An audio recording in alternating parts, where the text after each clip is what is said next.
Hey my dear listener, before we start, make sure to subscribe to the channel. Comment down where are you from and what's your time right now. Let's jump into the video. Story 1. The Night Watchers of Medieval London. The night in medieval London was a far cry from the city you know today. Streets were unlit except for the occasional torch or lantern carried by a merchant heading home from the market or a serf returning from labor. The Thames, broad and dark, mirrored the faint lights of timber-framed houses and the occasional flicker from a tavern window. Smoke from hearth fires mingled with the scent of wet cobblestones and the pungent odor of livestock. In such a city, fire was not just a danger, it was a constant, looming threat. And in a city made almost entirely of wood, fire could devour entire neighborhoods with terrifying speed. To mitigate this threat, the city relied on night watchers, often called fire watchers or watchmen, a group of men whose primary duty was to patrol the streets after sunset, ensuring that no flame threatened the fragile wooden buildings of London. These men were not soldiers, nor were they trained in the ways of a modern fire department. They were ordinary citizens, sometimes part-time constables, sometimes unemployed men seeking steady wages, but all were entrusted with a responsibility that could mean life or death for thousands of residents. The watchmen of London were equipped with simple tools, a staff, a bell, and sometimes a bucket of water. They walked the streets in pairs or small groups, calling out the hours and the safety of the streets. Their bell had a dual purpose, to signal their presence and in the case of fire to alert the populace. A shout, a signal from the bell, or even the faint glow of a torch could mean the difference between containment and catastrophe. Records from the 14th century describe these men in surprisingly meticulous detail. One account notes a certain Thomas Whittington, a watchman assigned to the northern wards of the city. He was expected to patrol from dusk until dawn, marking the hours and ensuring that the fires in chimneys were safely contained. He carried a staff, 6 feet long, made of oak, which he would use not only to defend himself from thieves, but also to reach up to the tops of chimneys to inspect for sparks. Thomas's nights were cold and long, his only company the occasional stray dog or the muffled footsteps of a passing neighbor. The structure of night watches was surprisingly organized. The city was divided into wards, each with its own team of watchmen. Records indicate that fines were imposed for negligence. If a fire broke out in a ward and it was discovered that the watchman had been inattentive, the consequences could be severe. These fines were not just financial. In extreme cases, a negligent watchman could be imprisoned. The weight of responsibility was enormous, because the destruction of a single street could ripple throughout the city. It is easy to imagine the monotony of their duty. Night after night, the watchmen walked through narrow alleys and open squares, their ears attuned to the faintest crackle of a fire or the slightest hint of smoke. Many nights passed without incident, yet the watchmen were never allowed to lower their guard. They developed their own survival strategies to cope with boredom and the cold. Some recited prayers or rhymes to keep their minds alert, while others carried flint to spark a small fire for warmth. Their work was physically demanding. London streets were uneven, often muddy and treacherous. Rain made the cobblestones slippery. Winter brought frost and snow. Watchmen had to maintain their pace and vigilance regardless of conditions. Some accounts even mention watchmen falling asleep while standing upright, leaning on their staffs, only to be awakened by a sudden shout from a fellow guard. Fatigue was a constant companion, but sleep was a luxury they could rarely afford. Beyond the practical aspects of fire watching, there were the subtle social dynamics. Watchmen were respected yet feared. Their presence reminded citizens that vigilance was mandatory. They were the city's eyes during the night, the guardians of the hearths and workshops. Yet they also navigated a delicate balance, too harsh in their enforcement, and they risked alienating neighbors, too lenient, and the consequences could be catastrophic. Some watchmen became local legends for their diligence, while others were remembered only in records of fire and ruin. The technology available to them was rudimentary. There were no fire engines, no hoses, no organized brigades. Buckets were passed from hand to hand in the event of a blaze, forming a human chain of water. Watchmen had to know the location of every well, every pond, and every barrel of water in their ward. Their knowledge of the city was encyclopedic, not of streets alone, but of risks, thatched roofs, overhanging beams, and hidden flues that could harbor a spark waiting to ignite. But the most fascinating aspect of these night watchers was their psychological endurance. Imagine standing in near darkness, rain soaking your cloak, your breath forming clouds in the cold air, every creak of a door or flicker of light causing a spike of anxiety. Each night, they faced the real possibility that a small mistake, a missed spark, a delayed warning could lead to death and destruction. Their duty was mundane, repetitive, and physically taxing, yet it held the weight of life itself. Yet even with such precautions, fire was unpredictable. On certain nights, the watchmen would return from their rounds and find the city altered. A single chimney that had been neglected or a smoldering hearth could grow into a full-blown fire, consuming entire blocks. And when that happened, it was the watchmen who bore the scrutiny. Questions were asked. Why was the fire not noticed sooner? Could more have been done? The answers were never easy, as hindsight often painted their decisions more critically than the reality of the cold, dark streets could justify. Thomas Whittington, our night watcher from the Northern Ward, faced such a test one particularly harsh winter. Smoke rising from a distant alley caught his eye, faint at first, nearly imperceptible against the cold night air. He hesitated, unsure whether it was a hearth, a fog, or the first sign of disaster. Each moment of hesitation could allow a spark to grow into an inferno. What he did next, and the choices he made, would ripple far beyond the narrow street he patrolled. And yet, despite the dangers and tedium, the watchmen of London continued their rounds, night after night. They were ordinary men performing extraordinary duties, the silent guardians of a fragile city. Without them, the history of London, its streets, its architecture, even its population might have been drastically different. As dawn approached, the city slowly awoke, unaware of the unseen vigil that had kept it safe through the night. The night watchmen retreated to their quarters, exhausted yet alert, ready to face another evening of darkness. And as Thomas Whittington gazed over the rooftops, he could not help but wonder, what would have happened if a single ember had escaped his notice that night? Would the Northern Ward survive the morning unscathed, or would fire rewrite the city's history once again? Dawn had yet to break over London when Thomas Whittington returned to the Northern Ward, his cloak soaked through from the previous night's drizzle, his boots weighed down by the mud of cobblestone streets. The faint glow of the city's chimneys greeted him, signaling the start of another day, but Thomas knew that vigilance never truly ended. Fires could ignite at any hour, and even daylight did not guarantee safety. His mind replayed the faint plume of smoke he had noticed hours earlier in a narrow alleyway near the market district. In the dim morning light, the alley appeared innocuous, almost mundane. A small forge sat at its center, a blacksmith's weekly batch of iron coals smoldering in its hearth. The smoke he had seen, merely the result of careless stoking, a routine occurrence in a city where every tradesman, from baker to blacksmith, kept a fire burning for long hours. Relief mingled with lingering unease. Thomas understood too well how quickly a small misjudgment could escalate. His day began with administrative duties. Records were kept meticulously, every patrol, every minor spark observed, and every complaint filed by citizens.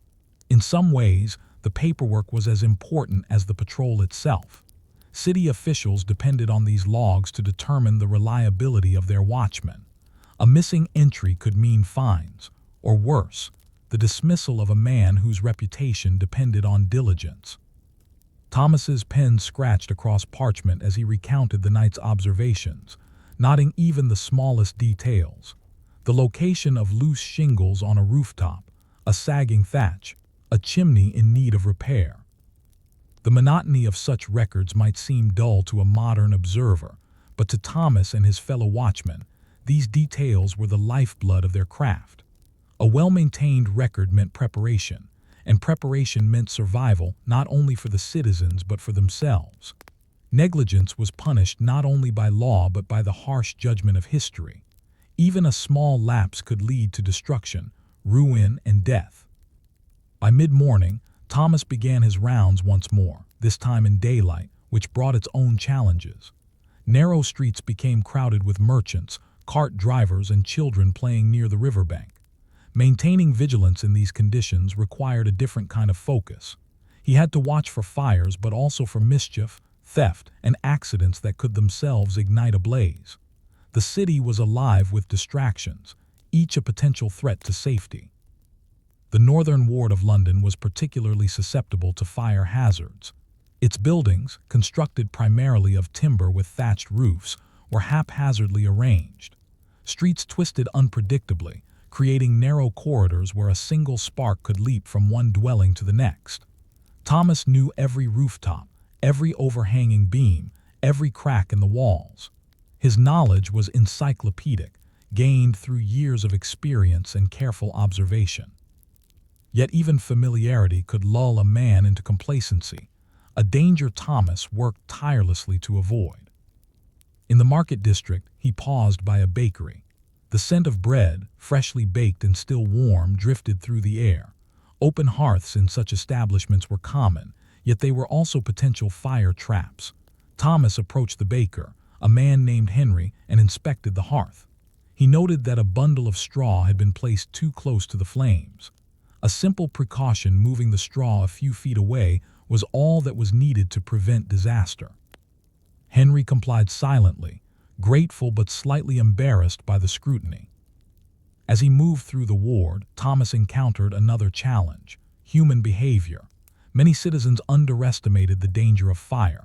Children played near flames, apprentices left furnaces unattended, tavern owners burned pitchwood too enthusiastically to light fires for warmth. Thomas's duty was not just to patrol but to educate, to enforce, and when necessary to reprimand. The authority he wielded was subtle but significant. A watchman's word could save a life, a street, or an entire neighborhood. The complexity of fire watching extended beyond human error. Weather played a critical role. Winter brought frost that could crack flues and chimneys, scattering sparks into the night. Summer heat dried timber and thatch to a brittle, flammable state.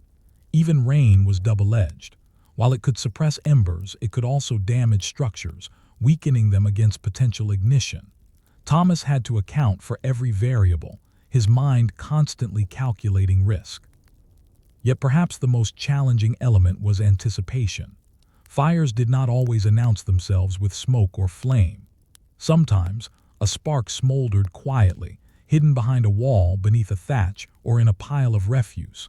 Detecting such hazards required patience and intuition. Thomas often found himself standing on rooftops for hours, scanning chimneys and thatches, feeling the wind, listening to the faint creak of timber. It was a skill honed over years, a mix of observation, experience, and instinct. During one of these rooftop inspections, Thomas noticed something troubling: a faint wisp of smoke rising from a cluster of dwellings near the river's edge. Unlike the benign forge smoke he had seen the previous night, this was acrid, dark, and persistent. His pulse quickened, not out of fear, but urgency. He signaled to a fellow watchman who came swiftly to investigate.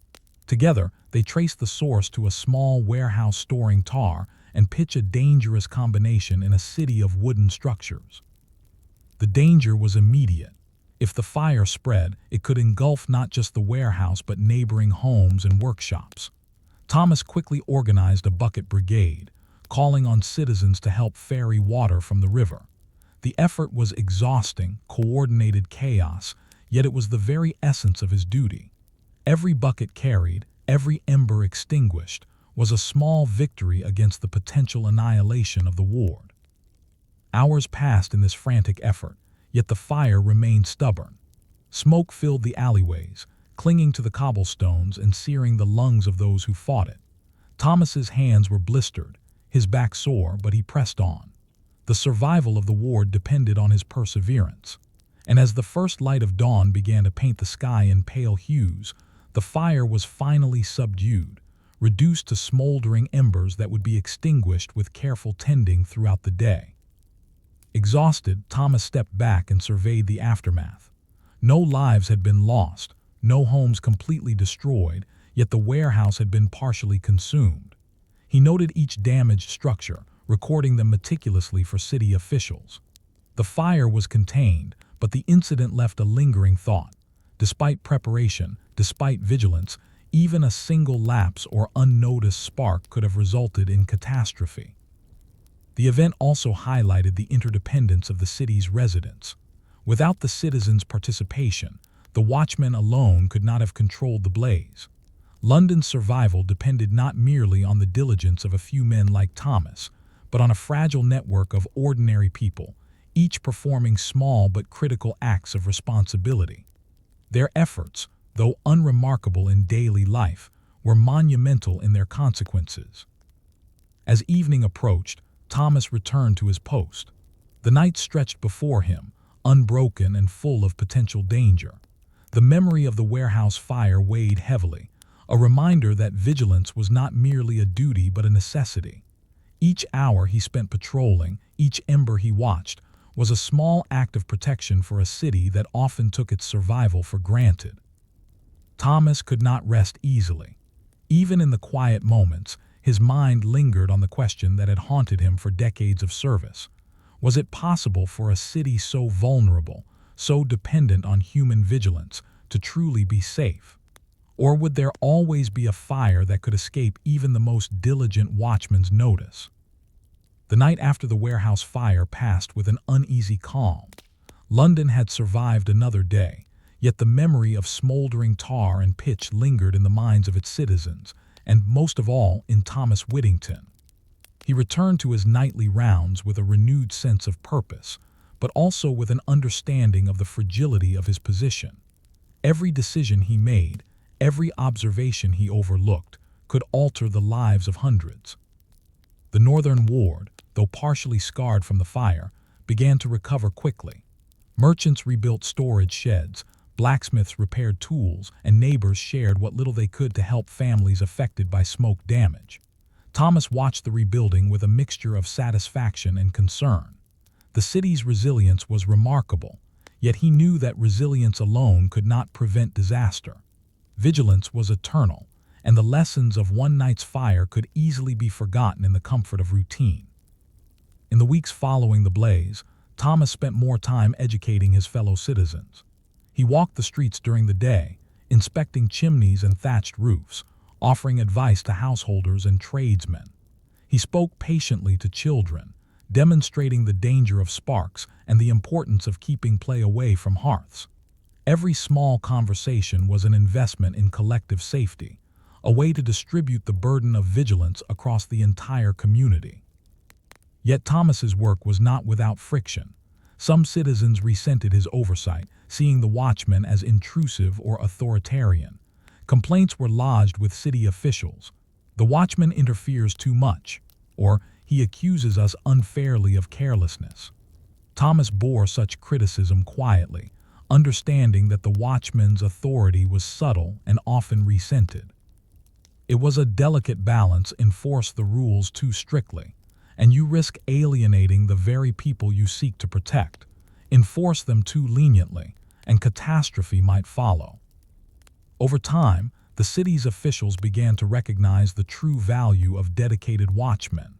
Fines and regulations were adjusted to incentivize careful observation, and records of daily patrols became more standardized. Night watches became slightly more organized, with scheduled patrols and relief shifts to mitigate fatigue. Thomas and his colleagues were still ordinary men, not soldiers or trained firefighters, but the combination of diligence, strategy, and community cooperation became a formidable defense against the ever-present threat of fire. Despite the improvements, danger remained unpredictable. Fires, after all, do not adhere to schedules or respect human diligence.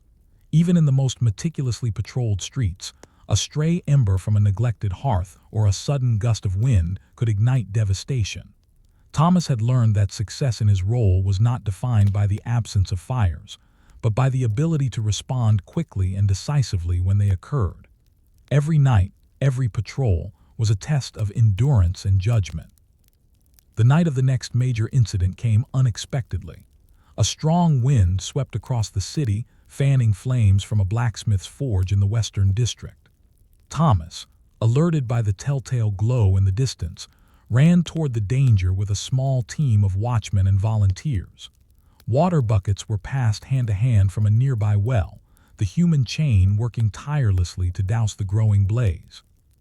Roofs were inspected for embers, and doors were forced open to prevent sparks from becoming trapped inside buildings. Hours passed in a tense struggle. Smoke choked the air, flames crackled, and the heat pressed against their bodies. Yet, through the disciplined coordination of Thomas, the other watchmen, and willing citizens, the fire was gradually contained. No lives were lost, and structural damage was limited, a remarkable achievement in a city so vulnerable to conflagration. After the fire, Thomas reflected on the invisible labor that kept London alive. The watchmen were not celebrated in poems or songs. They were absent from chronicles that glorified kings, battles, and cathedrals. Yet their work shaped the very survival of the city. Without night watchers like him, London's history might have been defined by destruction rather than endurance. The broader lesson of Thomas Whittington's vigilance extends beyond one medieval ward. Firewatching exemplified the quiet heroism of ordinary people performing routine, often tedious duties that prevented catastrophe. It revealed the importance of foresight, preparation, and community cooperation. In a sense, the Watchmen of London were the earliest guardians of public safety, a human firewall against chaos and destruction. As Thomas ascended the rooftops one final time, surveying the flickering lights of the city below, he contemplated the fragile interplay of diligence, luck, and human cooperation. The northern ward had survived another winter, another night, but the memory of near disasters lingered. Vigilance was not merely a job, it was a constant negotiation with uncertainty, a negotiation that demanded courage in the face of monotony.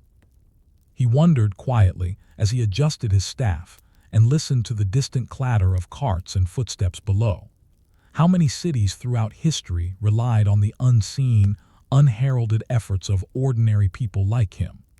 How many disasters were prevented by hands that no one would ever praise, eyes that no one would remember, yet whose impact endured for centuries? For Thomas and countless other watchmen, the work continued night after night, ember after ember. London's survival and the survival of its people depended upon them. And in that realization, the mundane became extraordinary. The quiet vigilance of a single man, walking in darkness, held the power to shape the fate of an entire city. Reflection. The story of Thomas Whittington and the Night Watchman highlights how ordinary, overlooked roles have a profound impact on history. Their monotonous vigilance ensured survival, demonstrating that history is often preserved not by grand events alone, but by the careful, persistent attention of people performing seemingly boring yet crucial work. In modern times, we continue to benefit from the principle: ordinary diligence prevents extraordinary disasters. Story 2. Tower Guards and Smoke Signals. Fire Patrols of Renaissance Italy. In the heart of Renaissance Italy, cities rose like monuments to human ambition. Florence, Venice, and Rome were bustling hubs of commerce, art, and politics, their skylines punctuated by towers, domes, and chimneys. Yet behind the grandeur of palaces, cathedrals, and piazzas, a silent threat lurked: fire. Narrow streets, wooden scaffolds, and densely packed homes made urban conflagration a constant danger. To guard against it, Italian cities relied on a system both ingenious and remarkably simple: tower guards and smoke signals. These guards were ordinary men appointed to patrol the city from elevated vantage points. They were stationed in towers that dotted the skyline, often at the highest point in a district, where they could survey rooftops, streets, and distant hills.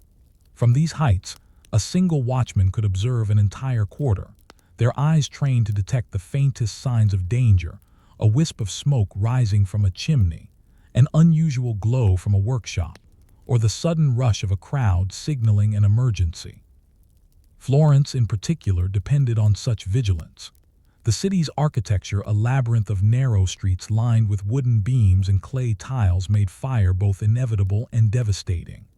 Tower guards were appointed to key locations: the Palazzo Vecchio, the Bell Tower of Santa Croce, and numerous smaller civic towers. Each man was responsible for an assigned sector, scanning the rooftops hour by hour, day and night.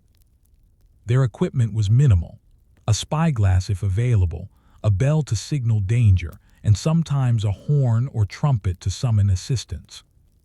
The communication system was as critical as the observation itself.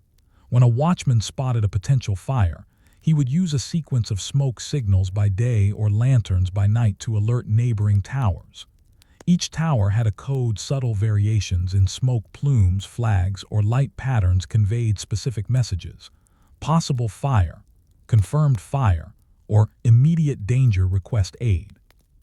This network allowed for rapid response, mobilizing firefighters, citizen brigades, and city officials long before the flames could spread unchecked.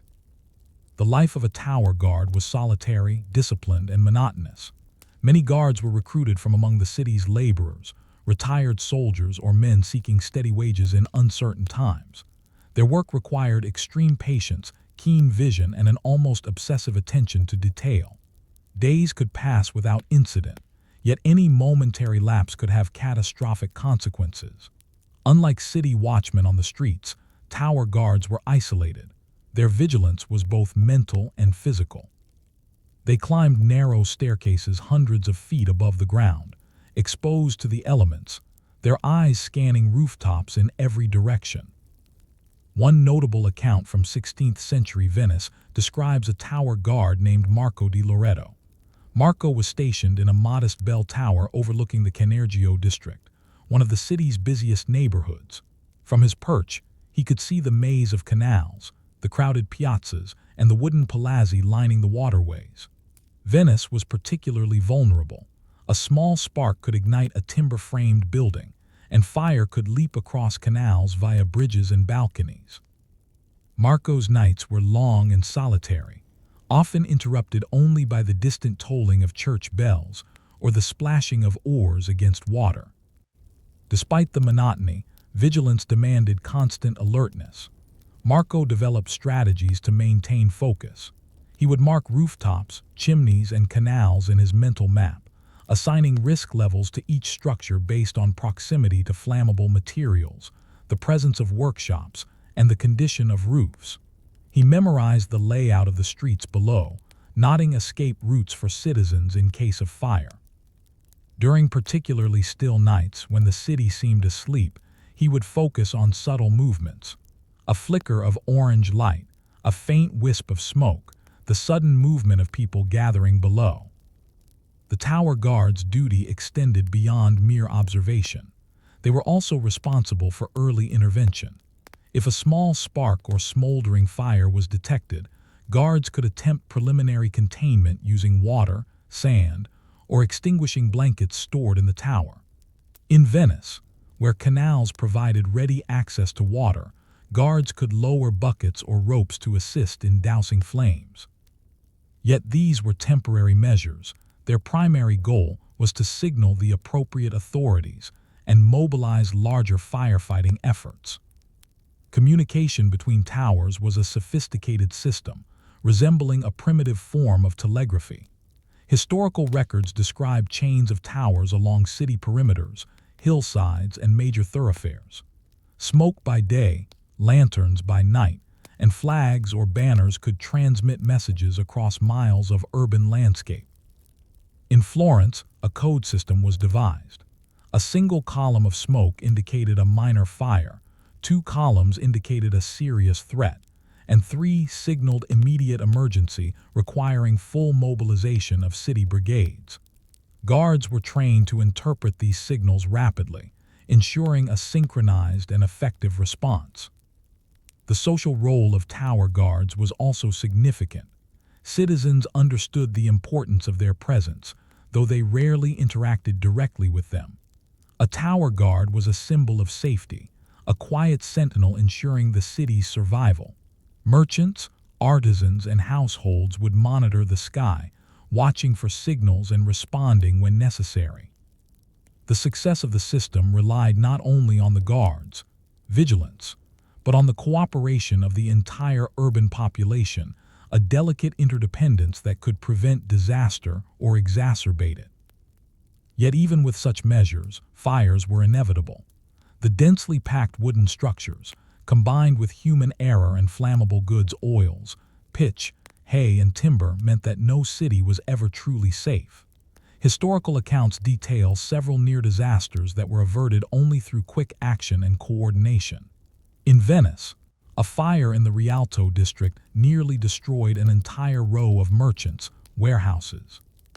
Smoke signals raised from multiple towers allowed citizens to mobilize quickly, forming human chains to pass buckets of water and dismantle combustible materials before the fire could spread further.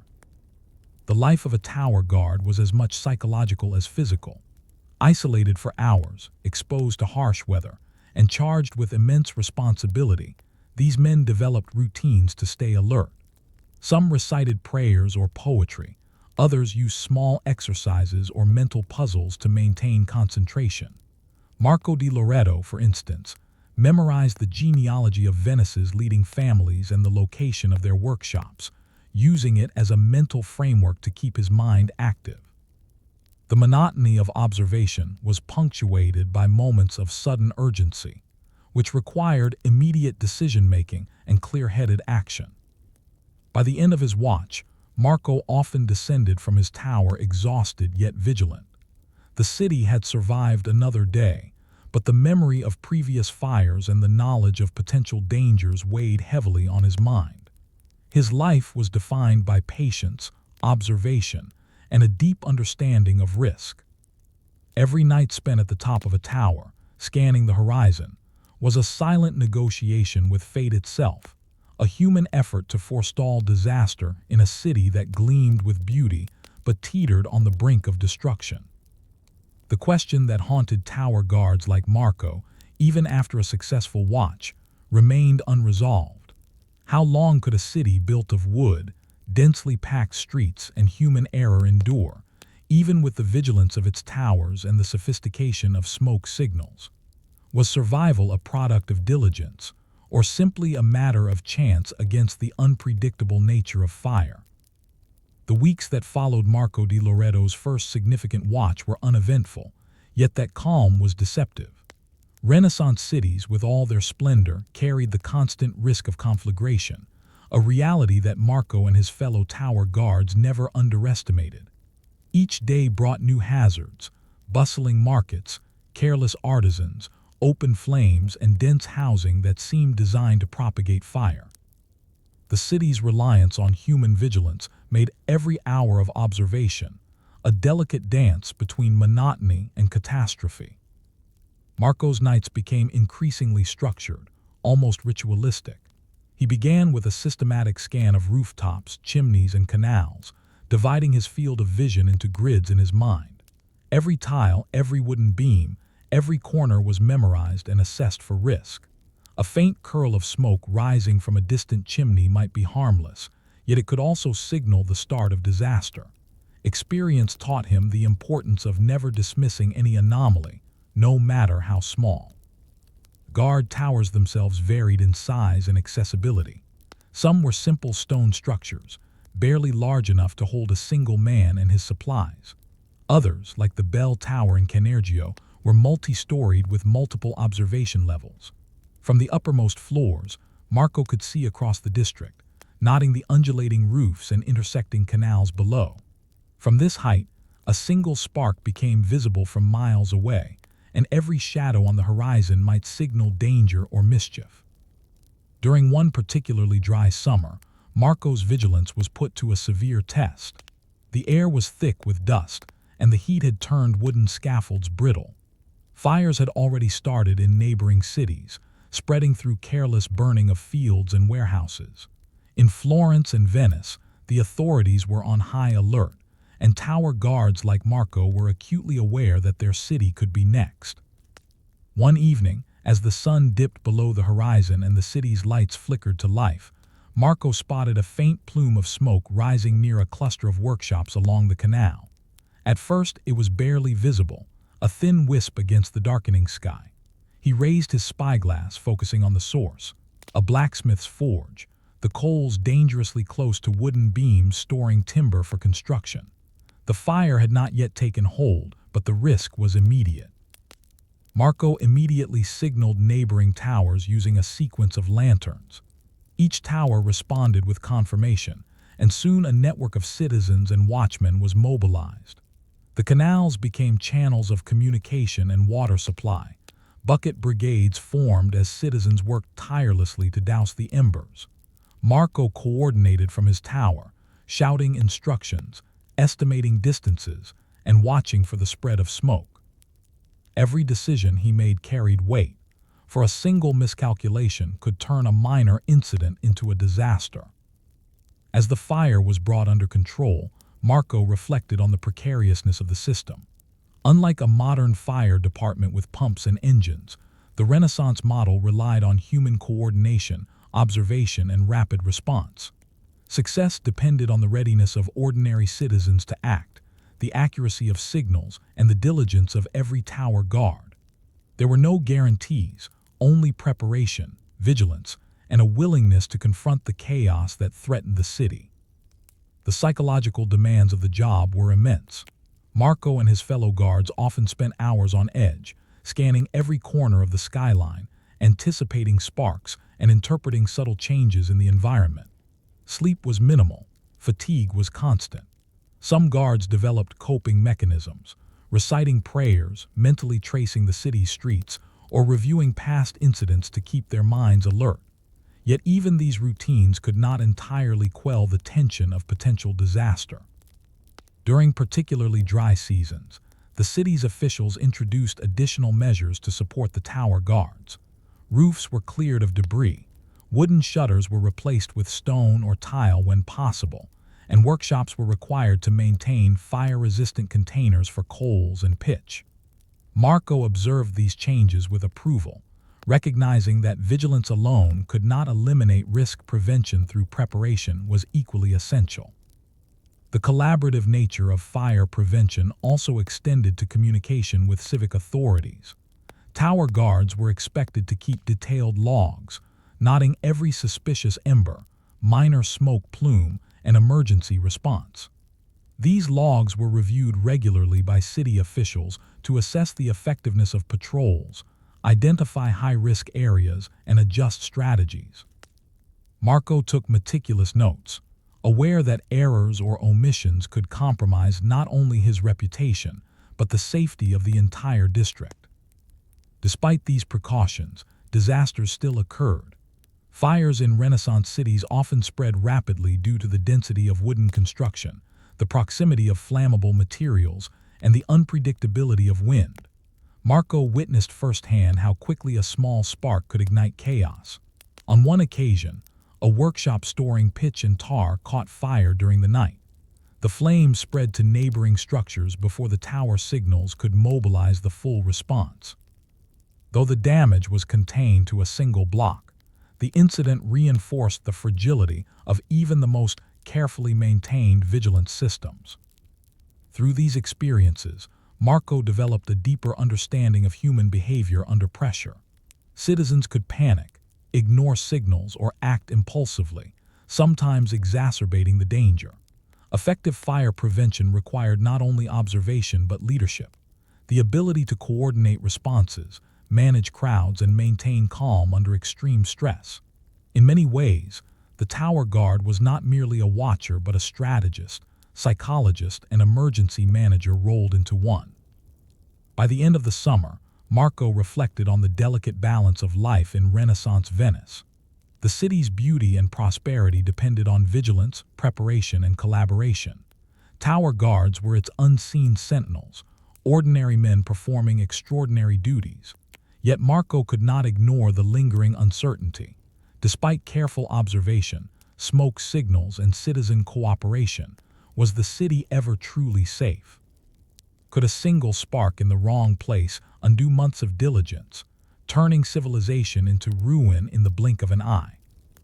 And as he gazed across the canals and rooftops at dusk, Marco realized that the true skill of a tower guard was not just in detecting flames, but in accepting the tension of uncertainty. Vigilance was a constant negotiation with chance, with human error, and with the unpredictable behavior of fire itself. The city might endure another night, another week, but every watch carried the unspoken truth that disaster could strike when least expected.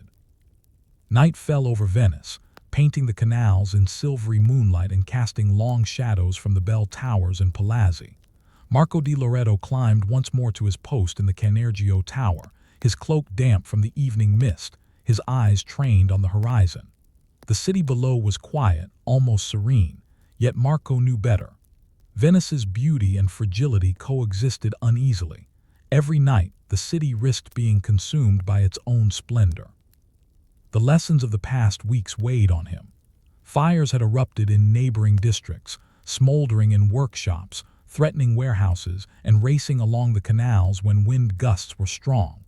Marco's efforts, combined with the coordinated response of citizens and neighboring towers, had prevented calamities but never completely. Vigilance, he realized, was not a guarantee. It was a shield held against uncertainty. On this particular night, a subtle wisp of smoke appeared on the horizon. Marco focused through his spyglass, noting the source, a rooftop near a dye works, where vats of flammable chemicals were stored. The sight sent a familiar thrill of urgency through him. He signaled the neighboring towers with precise lantern movements, each flicker communicating the location and severity of the threat. Smoke signals, once a distant technique, now connected the city in a living web of human coordination, turning ordinary citizens into participants in a collective defense.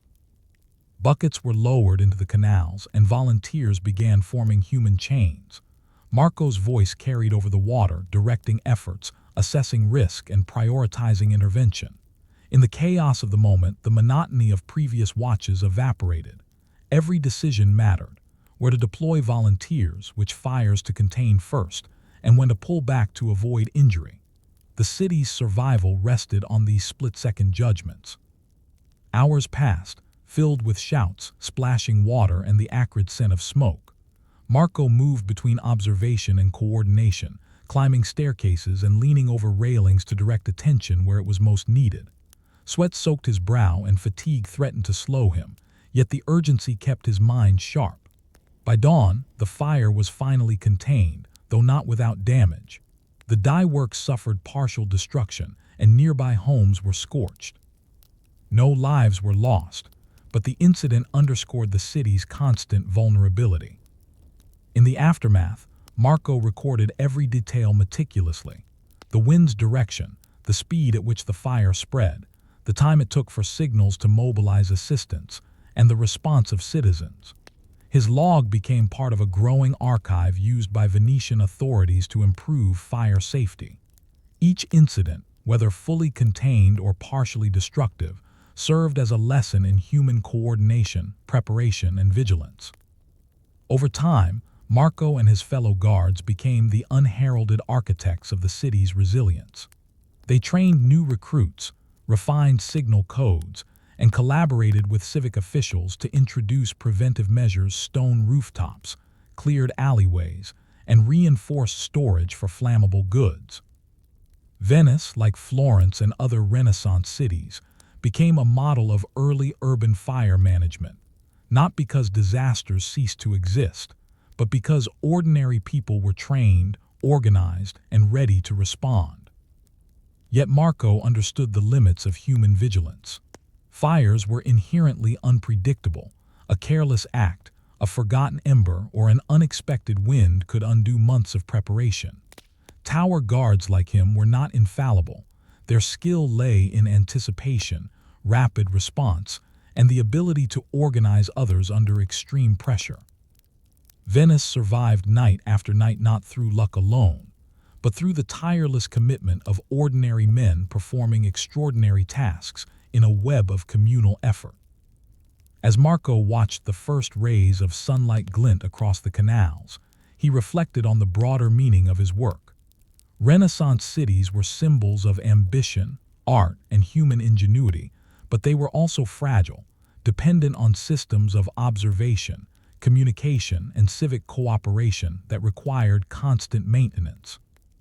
The beauty of Venice's palaces and the splendor of Florence's domes were inseparable from the vigilance of men like Marco, whose quiet labor preserved these urban wonders from destruction.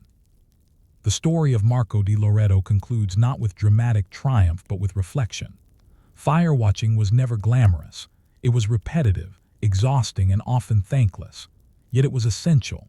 History often remembers kings, artists, and wars, but the survival of cities depended on the diligence of the unnoticed, the patient, the disciplined. Tower guards, smoke signals, and citizen brigades preserved human life and culture in ways that official chronicles rarely acknowledged. Marco knew that the city could face another fire at any moment. He would climb his tower, scan the rooftops, and signal his fellow guards again. Vigilance, patience, and readiness would remain his companions, and he wondered, as countless guards before him had, how many cities, past and present, exist only because of the silent, consistent efforts of ordinary people who prevent disaster without recognition or fame. And if vigilance falters, who will remember them, and who will bear the consequences? Reflection. The Renaissance tower guards exemplify the power of organized human observation and cooperation. By combining vigilance, communication, and community action, cities like Venice and Florence survived countless threats. This story reminds us that history is shaped not only by grand achievements, but also by ordinary diligence, the quiet, persistent work that prevents chaos and preserves civilization. Story 3. The Great Fire of 1666 and the Man Who Kept Watch. September 2, 1666, began like any other early autumn day in London, though the air was thick with heat and the lingering haze of summer dust. The city's streets were crowded with merchants, artisans, and laborers, moving along uneven cobblestones that bore the grime of decades. Timber-framed houses leaned precariously toward each other, their overhanging jetties casting narrow shadows onto the alleys below. For a city of this density and wooden construction, fire was an omnipresent danger, a reality understood acutely by the night watchmen tasked with patrolling London's wards. One such man was Samuel Perkins, assigned to the ward of Pudding Lane, a district that would soon become infamous. Samuel was an ordinary man, neither wealthy nor highly educated, yet his position as a watchman placed extraordinary responsibility on his shoulders. He carried a simple staff, a small bell to signal danger, and a keen eye developed over years of navigating dark streets and watching for the faintest signs of smoke or flame. Night after night, Samuel walked the alleys and lanes, inspecting chimneys, rooftops, and hearths, aware that the city's survival rested on his diligence. Pudding Lane was a narrow, twisting street lined with bakeries, taverns, and merchants' homes. In the 17th century, it was densely packed with wooden structures, their roofs covered with timber shingles that could ignite in an instant. The Great Fire of 1666 would prove how vulnerable such a city could be. But on the night that the disaster began, Samuel was unaware that his vigilance would soon be tested in ways he could never have anticipated.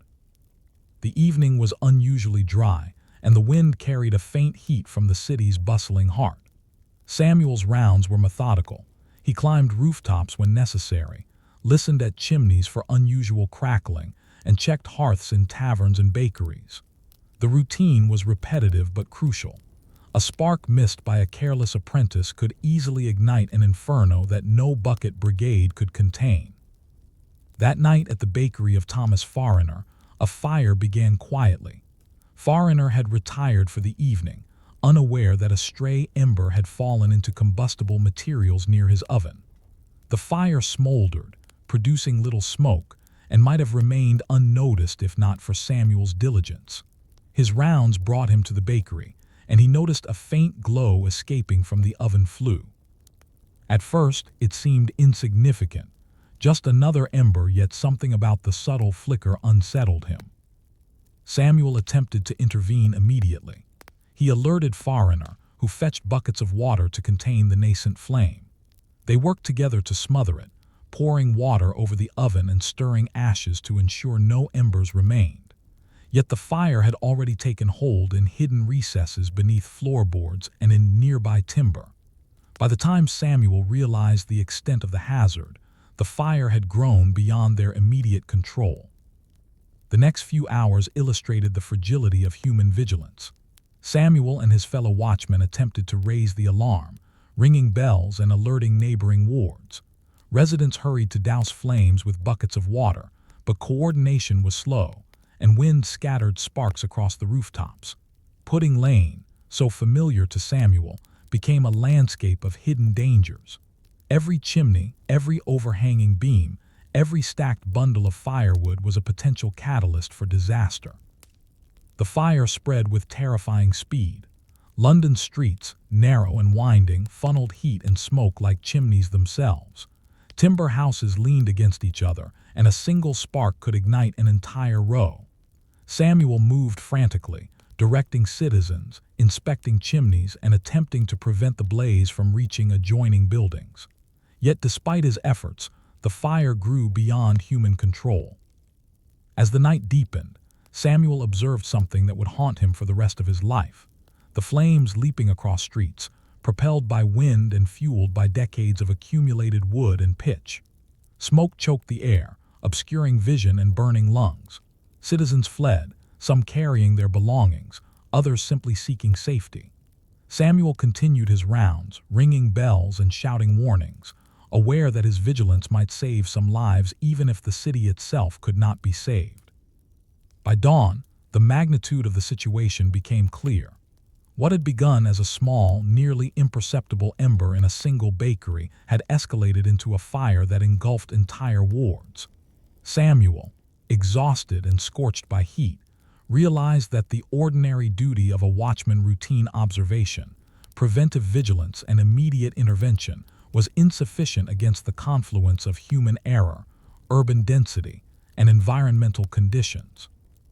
The Great Fire of 1666 was more than a disaster. It was a revelation of urban vulnerability. Samuel and other watchmen had performed their duties diligently, yet the city's design and the limitations of human vigilance rendered even the most attentive guards unable to fully prevent catastrophe. Their efforts mitigated some losses and saved lives, but the fire would rage unchecked for days, reshaping London's streets and leaving thousands homeless. Yet Samuel's experience also highlighted the essential role of ordinary people in extraordinary circumstances. Without his immediate attention, the fire might have started in a less visible area, growing unnoticed until it was impossible to contain. The watchmen's diligence provided the city with a fighting chance, a buffer against complete annihilation. Their work, repetitive and mundane under ordinary circumstances, became heroic in the context of disaster. As Samuel looked across the burning rooftops that morning, he realized a haunting truth.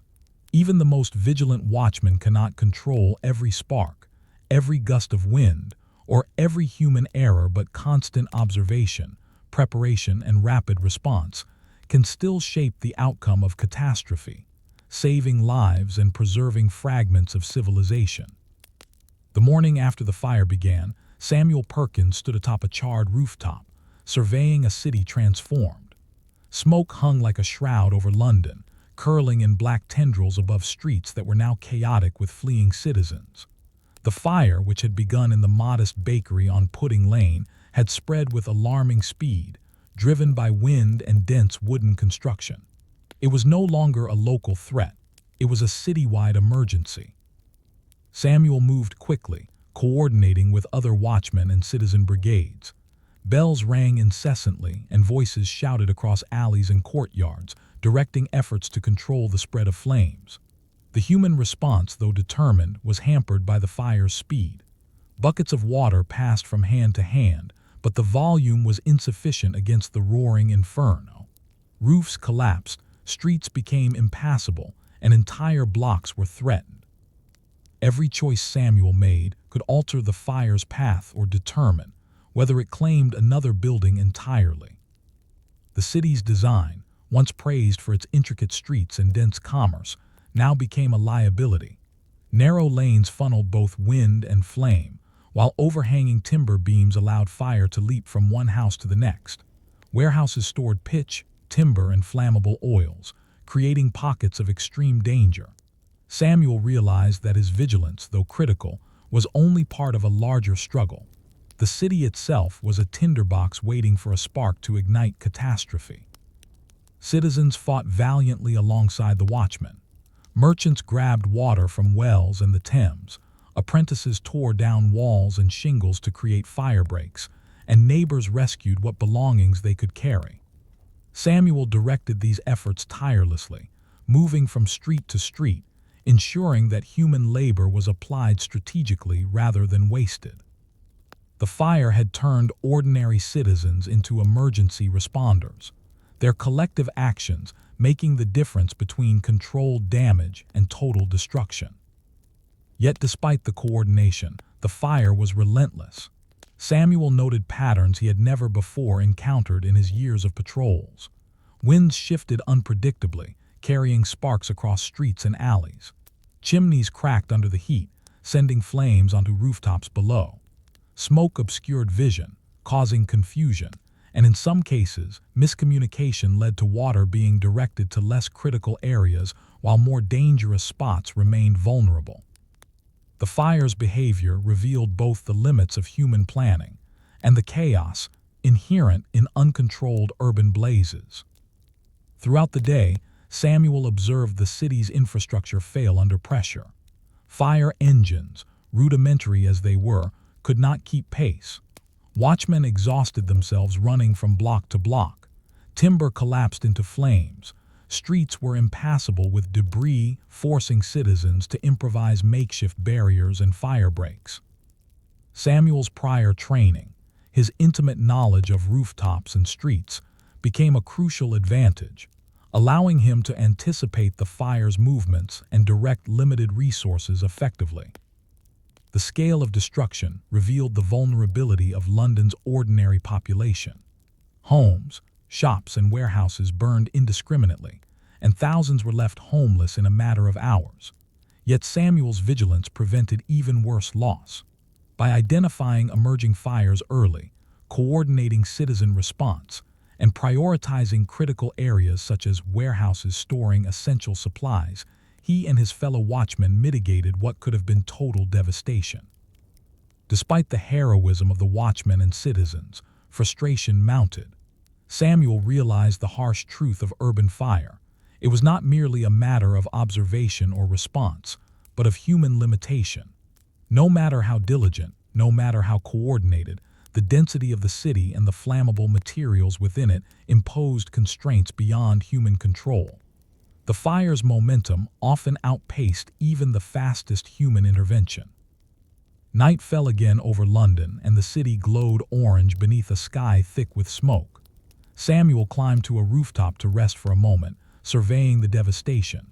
He could see entire streets consumed, others spared by chance or quick action. The contrast was stark, areas of survival interspersed with patches of ruin, revealing both the effectiveness and the limits of human vigilance. He realized that survival was rarely absolute. It was a product of skill, diligence, and the fragile hand of luck. Yet even amid destruction, there were glimpses of resilience. Watchmen who had previously patrolled quietly and unnoticed now became central figures in the city's defense. Ordinary citizens acted decisively, following the guidance of men like Samuel. Together, they demonstrated that human coordination, even in chaotic circumstances, could influence the outcome of disaster. London was suffering immensely, but the combined efforts of its population had prevented an even greater tragedy. As Samuel rested briefly, he considered the nature of his role. Vigilance was not glamorous, nor was it fully appreciated. Yet it had meaning. Every hour spent observing, every ember noted, and every citizen directed represented the difference between partial destruction and total annihilation. Fire watching, routine and often monotonous, had become heroic, shaping the survival of an entire city. But the Great Fire of 1666 was not yet over. Samuel knew that one misjudgment, one unnoticed ember, could undo all their efforts. His thoughts lingered on the uncertainty inherent in his work. How much could one individual truly influence the course of disaster? And when does human diligence reach its limit against the forces of fire, wind, and chance? By the third day of the Great Fire, London was a city transformed. Streets that once thrummed with commerce and chatter were now silent, save for the crackling of timber and the occasional shout of a firefighter or watchman. Smoke hung heavy over the skyline, drifting across the River Thames in dense, curling clouds. The fires, though finally slowing, had consumed vast sections of the city. Over 13,000 houses, 87 churches, and countless businesses were reduced to ash. Yet amid this destruction, the tireless work of watchmen like Samuel Perkins had prevented the loss from being total. Samuel had spent 3 days almost continuously on his feet, climbing rooftops, coordinating citizen brigades, ringing bells, and shouting instructions. He had seen neighbors flee with their possessions, entire blocks collapse, and embers leap unpredictably across alleys. Exhaustion pressed upon him, but he pressed on because the survival of the living depended on vigilance, not rest. His role had evolved from routine patrolling to crisis management, where every observation and command could save lives.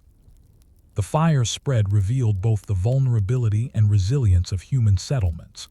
London's dense wooden construction had allowed flames to travel rapidly, yet coordinated human response, watchmen alerting citizens, bucket brigades forming chains, and watchmen directing efforts had contained further devastation. Samuel's repeated rounds of observation, rapid intervention, and local knowledge made him an unsung hero in the midst of chaos.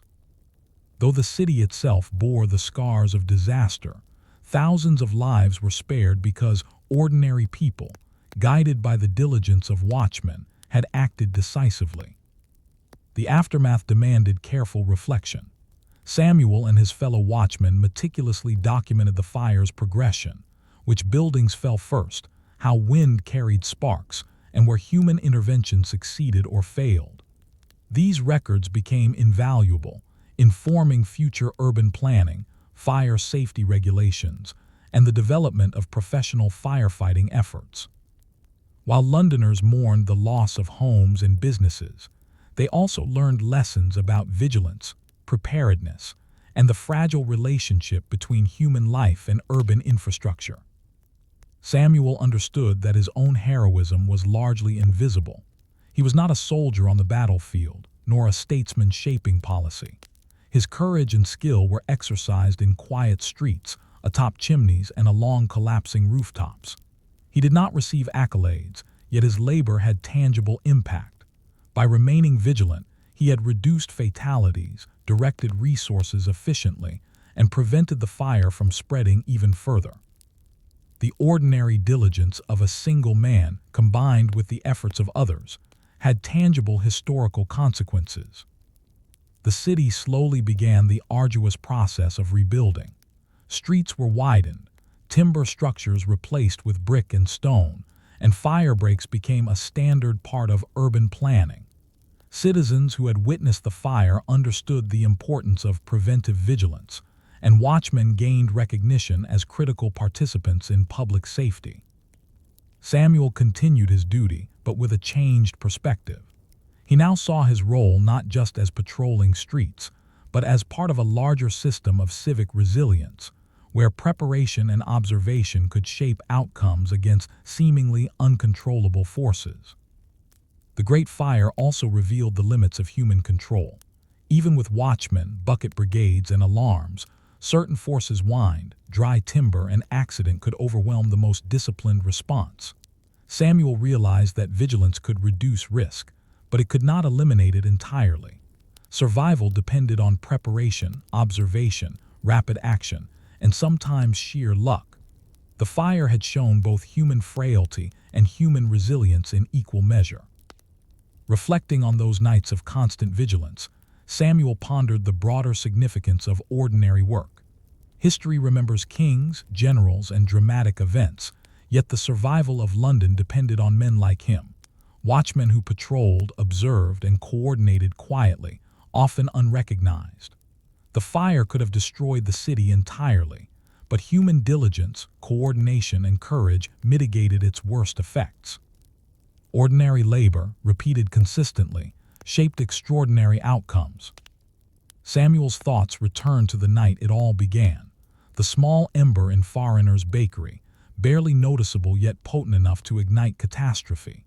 He understood, more deeply than ever, the fragility of urban life and the weight of responsibility carried by those tasked with vigilance.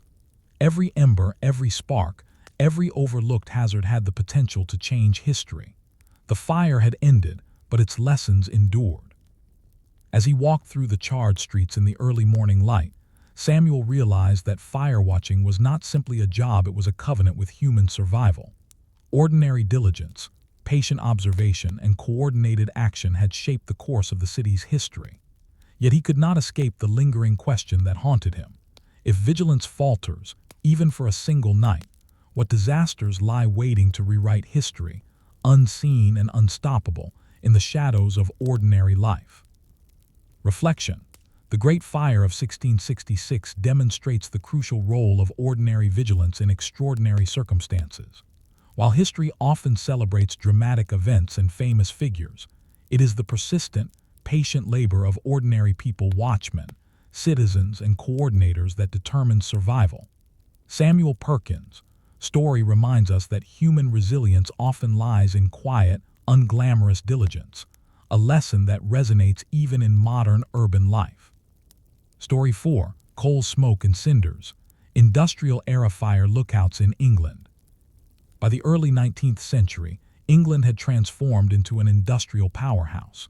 Cities like Manchester, Birmingham, and Leeds were bustling centers of textile mills, foundries, and coal-fired factories. Chimneys pierced the skyline, belching smoke and soot into the air, and the scent of burning coal lingered in every alleyway. For ordinary citizens, life was dominated by work schedules, overcrowded streets, and the constant presence of industrial hazards.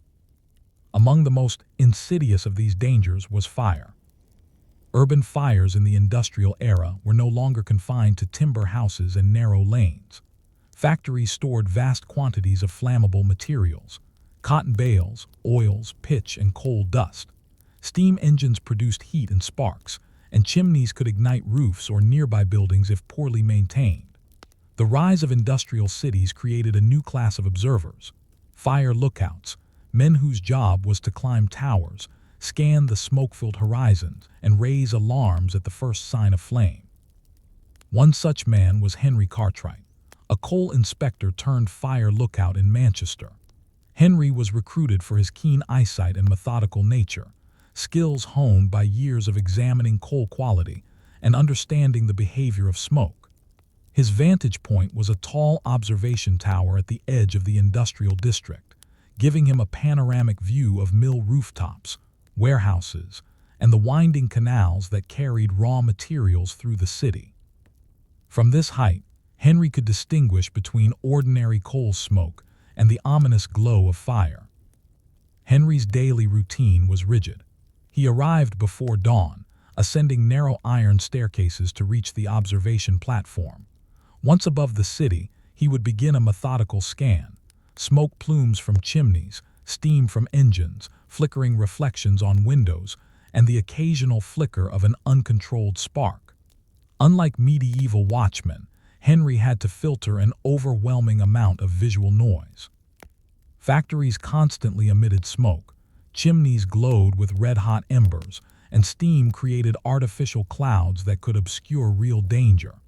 Discerning the difference required experience, patience, and an almost obsessive attention to detail. In the crowded industrial districts, a single fire could spread rapidly, fueled by dry timber, cotton, and coal dust. Warehouse fires were particularly dangerous, as the combustible materials were stacked tightly and often poorly ventilated. Henry learned to recognize subtle warning signs: A sudden darkening of smoke from a factory stack, a curling spark that didn't disperse with wind, or a faint reflection of flames on nearby windows. Each observation demanded immediate decision-making. The watchtower served as more than a physical vantage point. It was a hub of communication. When Henry detected potential danger, he sounded a horn or rang a bell, alerting fire brigades stationed throughout the district. In some cities, semaphore systems transmitted alerts across multiple towers, allowing for a coordinated response. Citizens and factory owners, trained to heed these warnings, mobilized quickly to deploy water, sand, and improvised fire suppression tools. The system was crude compared to modern firefighting, yet it relied on speed, observation, and human cooperation, the same principles that had sustained vigilance in medieval and Renaissance cities. Despite technological advancements, Henry faced challenges unknown to his predecessors. Smoke and soot could obscure the horizon for hours, making detection of small fires almost impossible.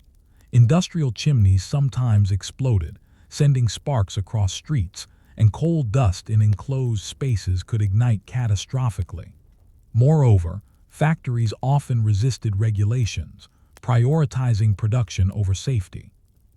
Henry frequently confronted managers who ignored minor hazards until they became emergencies, forcing him to balance diplomacy with his responsibility to protect the city. One notable incident occurred during the height of Manchester's cotton boom.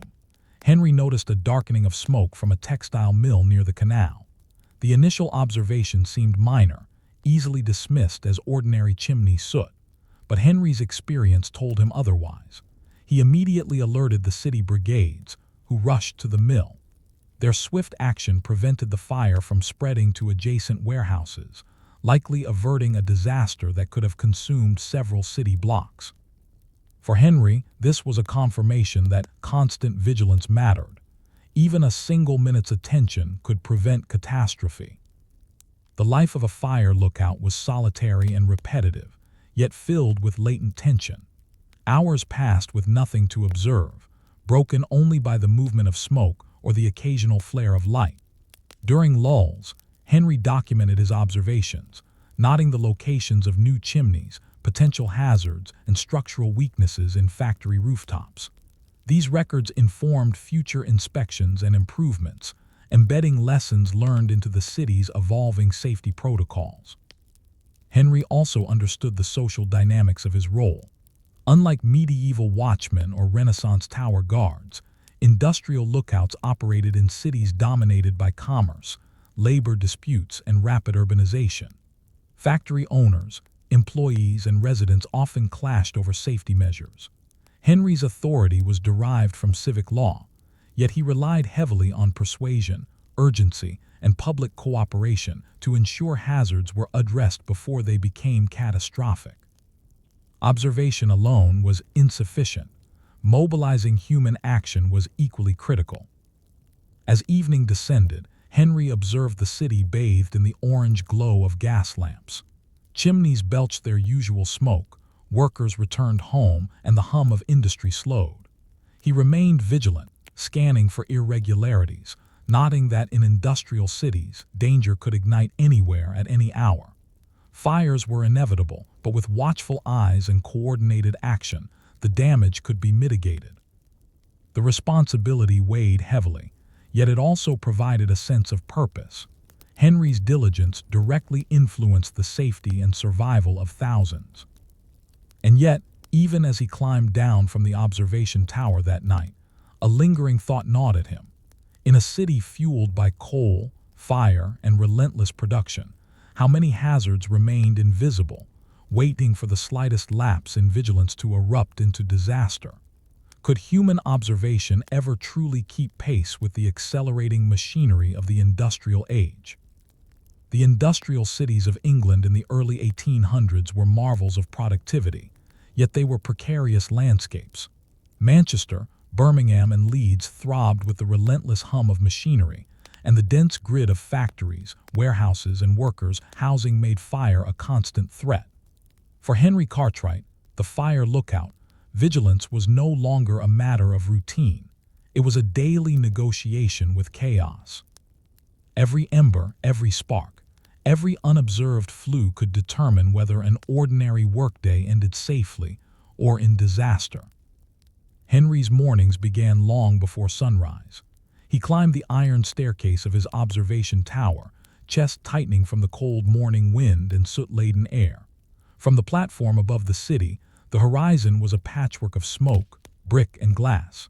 Chimneys puffed black clouds steadily, some massive, others thin and erratic.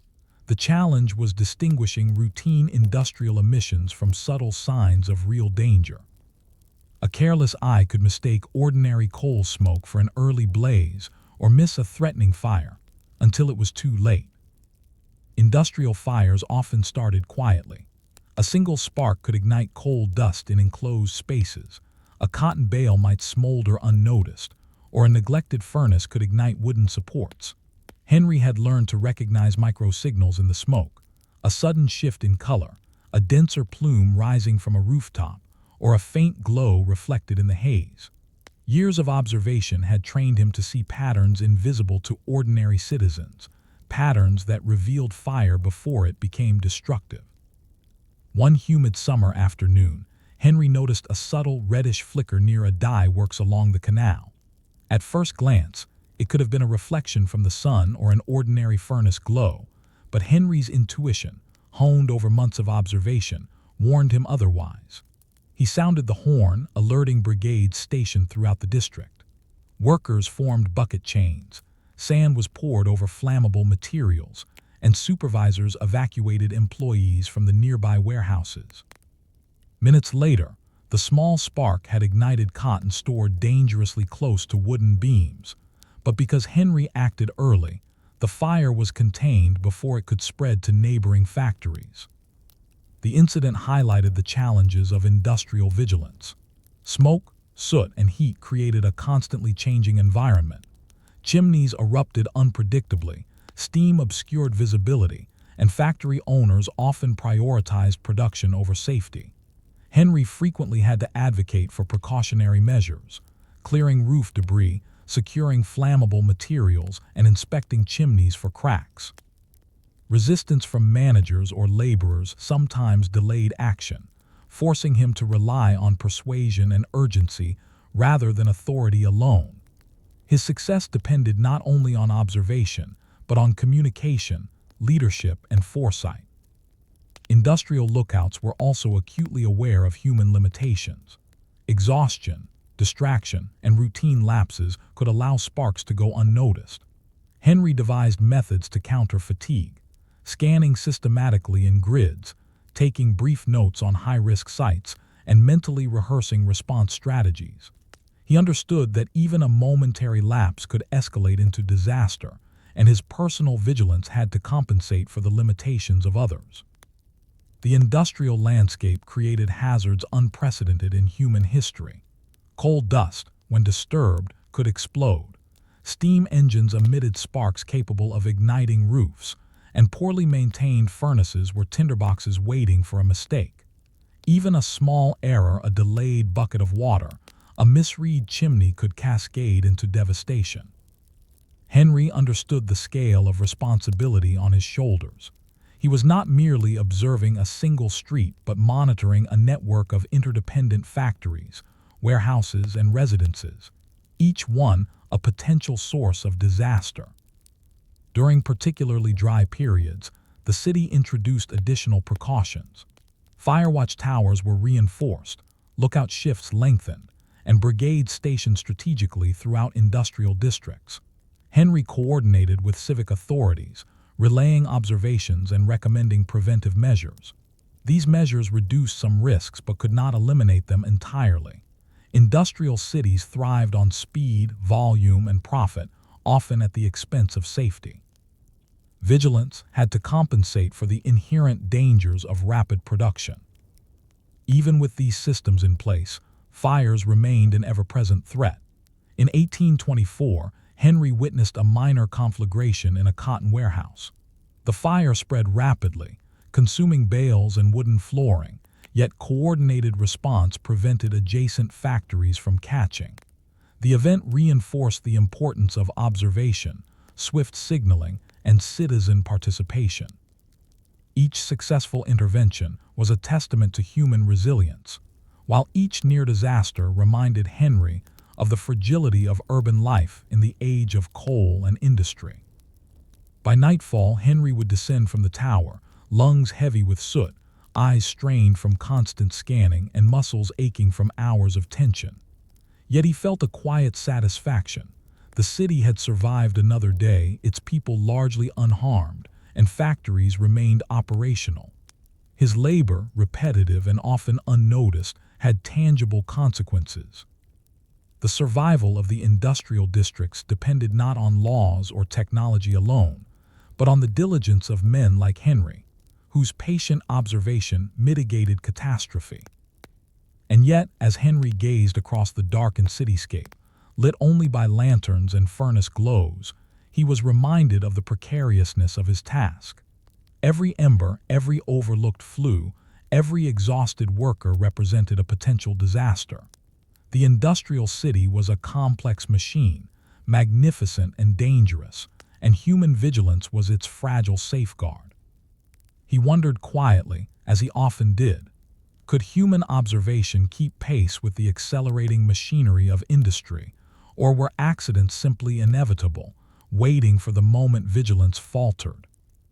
By the early evening, Manchester's industrial district exhaled a cloud of soot and smoke that lingered over the streets like a gray curtain. Henry Cartwright remained perched in his observation tower, scanning the horizon with practiced vigilance. Chimneys spewed black and white plumes, reflecting the city's ceaseless activity. Factories glowed faintly from furnaces, and canal waters shimmered with reflections of molten heat. For Henry, the danger was never absent. Even routine coal smoke could conceal the faintest threat.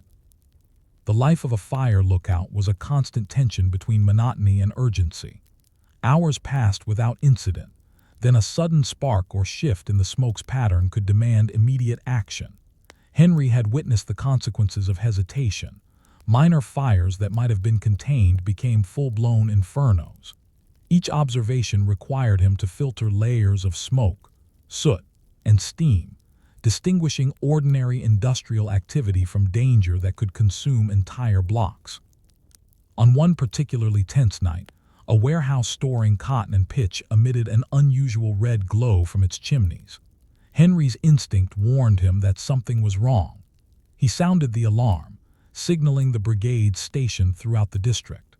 Workers hurried to deploy buckets of water and sand, dismantle wooden scaffolding to create fire breaks, and evacuate nearby warehouses. Sparks flew across rooftops, threatening adjacent buildings, but Henry coordinated the response with steady authority, directing human action to minimize loss. The fire, though alarming, was contained without loss of life, a testament to the vigilance of watchmen and citizens alike. Henry's role extended beyond immediate response. He meticulously documented incidents, noting chimney maintenance, materials stored, and potential hazards in factory layouts. These logs informed municipal regulations, influencing city planning and industrial safety protocols. His work bridged observation and prevention, demonstrating that diligent monitoring could not only mitigate disaster but also guide systemic improvements. Industrial fires were fundamentally unpredictable. Coal dust, poorly maintained furnaces, and human error created risks that no amount of vigilance could entirely eliminate. Yet Henry understood the paradox. While observation could not guarantee safety, it could profoundly shape outcomes. His careful attention saved lives, prevented the spread of flames, and preserved key infrastructure. The ordinary diligence of one man, combined with coordinated human effort, became a bulwark against catastrophe. Even as fire brigades expanded and new technologies emerged, Henry's vigilance remained crucial.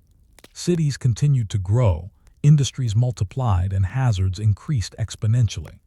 The human eye, judgment, and coordination provided the critical early warning system that machines and regulations alone could not replicate. Each shift atop his tower, each careful scan, and each alarm sounded contributed to a culture of resilience and preparedness. Henry often reflected on the paradox of his labor. He was invisible in the city's grand narrative. Factories produced wealth, engineers designed machines, and industrialists shaped commerce. Yet the quiet work of fire lookouts was essential to keeping it all alive. The city's prosperity and survival were contingent on the patient observation of ordinary men like him, whose efforts prevented disaster day after day, night after night. By the end of his watch, Henry descended the tower with soot-stained hands and aching limbs. Manchester had survived another day largely unscathed, thanks to the vigilance of fire lookouts and the cooperation of workers and citizens. He understood that disasters were inevitable, yet human diligence could delay, mitigate, or even prevent them from reaching catastrophic proportions. His labor, repetitive and often unnoticed, had meaning in its impact. A city preserved, lives protected, and a fragile system of human vigilance maintained. And yet, as he gazed over the horizon, he pondered a question that had accompanied him since the earliest days of his watch. How much of urban survival depends on the unseen, patient labor of ordinary individuals, and how many disasters quietly wait for a moment when vigilance falters? The industrial city, magnificent and dangerous, demanded constant attention, and human fortitude remained its most vital safeguard. Reflection. The story of Henry Cartwright and industrial fire lookouts demonstrates that even in a mechanized, industrial age, ordinary human vigilance is crucial for survival. While technology and regulations aid prevention, it is the constant, disciplined observation of individuals watching for the faintest signs of danger that prevents catastrophe. Industrial cities depended on this quiet diligence, highlighting the profound impact of the seemingly mundane work of ordinary people. Story 5. Forest fire lookouts and the rise of early modern conservation. In the dense forests of early modern Europe and colonial North America, the landscape was both a resource and a threat. Timber was essential for building, fuel, and trade, yet it was also highly flammable, and uncontrolled fires could devastate entire regions. By the 17th and 18th centuries, communities began to recognize that forest fires were not merely natural events, but disasters that could destroy livelihoods, settlements, and the delicate balance of ecosystems. From this recognition emerged the earliest forest fire lookouts, ordinary individuals charged with extraordinary responsibility, observing vast expanses of wilderness to detect smoke, sparks, and early signs of fire. One such early sentinel was Jonathan Wren, a man appointed in the mid-1700s to monitor the forests near the emerging settlements of Massachusetts.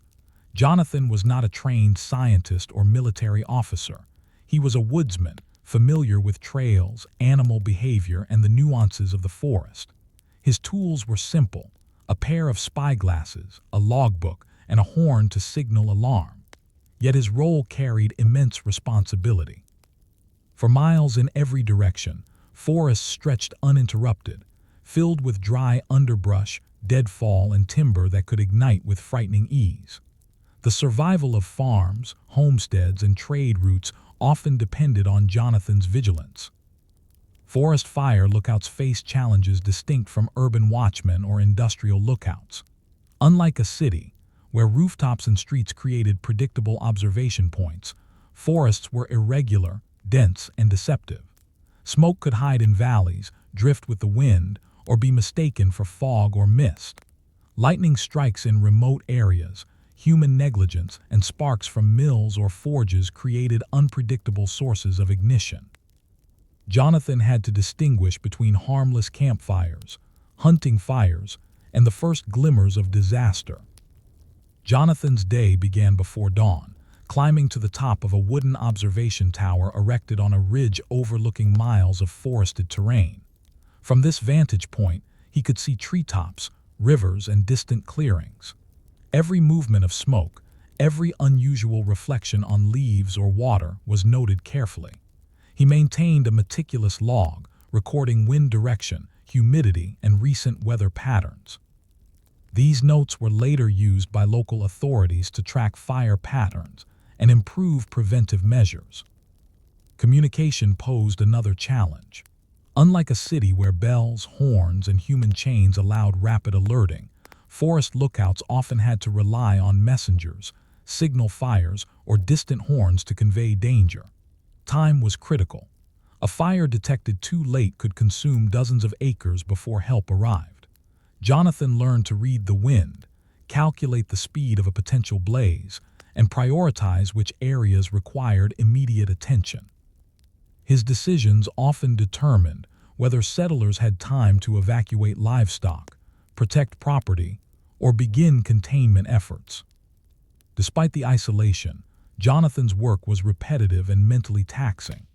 Hours could pass without incident, the forest appearing deceptively calm, yet the slightest flicker of smoke or glint of flame could trigger urgent action. He developed routines to maintain focus, scanning the horizon systematically, noting wildlife activity and cross-referencing observations with recent weather reports. He learned patience, observation, and the subtle art of anticipating danger where none seemed apparent. The role of early fire lookouts also intersected with emerging ideas about land management and conservation. Communities began to understand that forests were more than resources. They were buffers against erosion, regulators of water supply, and habitats for game and wildlife. Vigilance against fire became a form of stewardship, combining practical safety with ecological awareness. Jonathan and others like him were not only protectors of property, they were custodians of the forest itself. In one notable instance, a lightning storm in the ridge forests near Jonathan's post threatened to ignite a large area of timber. From his observation tower, he spotted faint wisps of smoke curling between the treetops. He sounded the horn immediately, sending riders to alert nearby settlements. Citizens mobilized bucket brigades, cleared brush, and dug fire breaks, preventing the fire from spreading to homesteads and sawmills.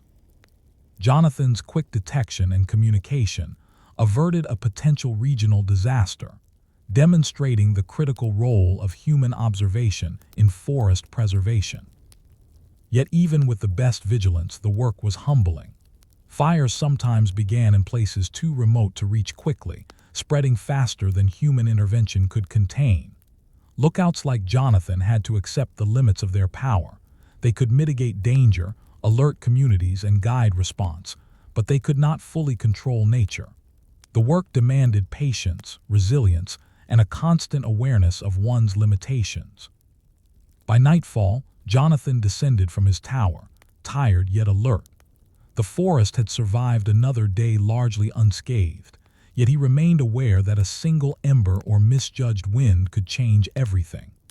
The life of a forest fire lookout was one of constant attention, repeated observation, and quiet preparation, ordinary work with extraordinary consequences.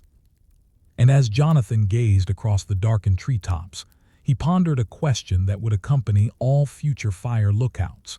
In a vast wilderness, where human presence is sparse and flames can travel unseen, how much can vigilance truly protect the forest, and how many disasters wait patiently for a moment when observation falters? The following summer brought relentless heat to the Massachusetts forests, a dry season that heightened the ever-present threat of fire. Jonathan Wren climbed his observation tower each morning, scanning the horizon with a practiced eye, aware that even a single unnoticed spark could escalate into a devastating blaze. The forest seemed deceptively tranquil. Sunlight danced on leaves, rivers glinted in the distance, and birds flitted through the canopy. Yet Jonathan knew that calm could be a facade, concealing hidden dangers in tinder-dry underbrush. On one particularly sweltering afternoon, Jonathan spotted an unusual wisp of smoke rising near a remote ravine. The plume was faint, partially obscured by haze and sunlight, but Jonathan's experience told him it was not a harmless campfire. He immediately sounded his horn, sending riders down the forest trails to alert nearby settlements. The terrain made rapid response difficult. Steep slopes, fallen trees, and winding trails slowed the approach of both people and water. Yet early detection gave the community a chance to act before disaster struck. Jonathan had learned to interpret smoke like a language. Thin, pale wisps often indicated ordinary fires, such as cooking or small hearths. Dark, curling, and fast-rising smoke, however, signaled danger, especially when accompanied by the scent of resin or the glint of embers carried on the wind. That afternoon, he noted the color, density, and drift of the smoke with meticulous care, predicting which way the fire might spread and which settlements were at greatest risk. This combination of observation and foresight was essential. In vast forests, minutes could mean the difference between survival and catastrophe. As messengers rushed to alert settlers, Jonathan monitored the plume closely. From his elevated position, he could see how the wind shifted, carrying sparks toward a cluster of timbered homesteads. He directed a team of volunteers to clear brush along a narrow ridge, creating a firebreak to slow the blaze's advance. Nearby farmers and loggers were instructed to move livestock to safer pastures, while mill operators covered sawdust piles with sand and water. Each intervention relied on precise timing and coordination. A single misstep could allow flames to jump across the cleared areas.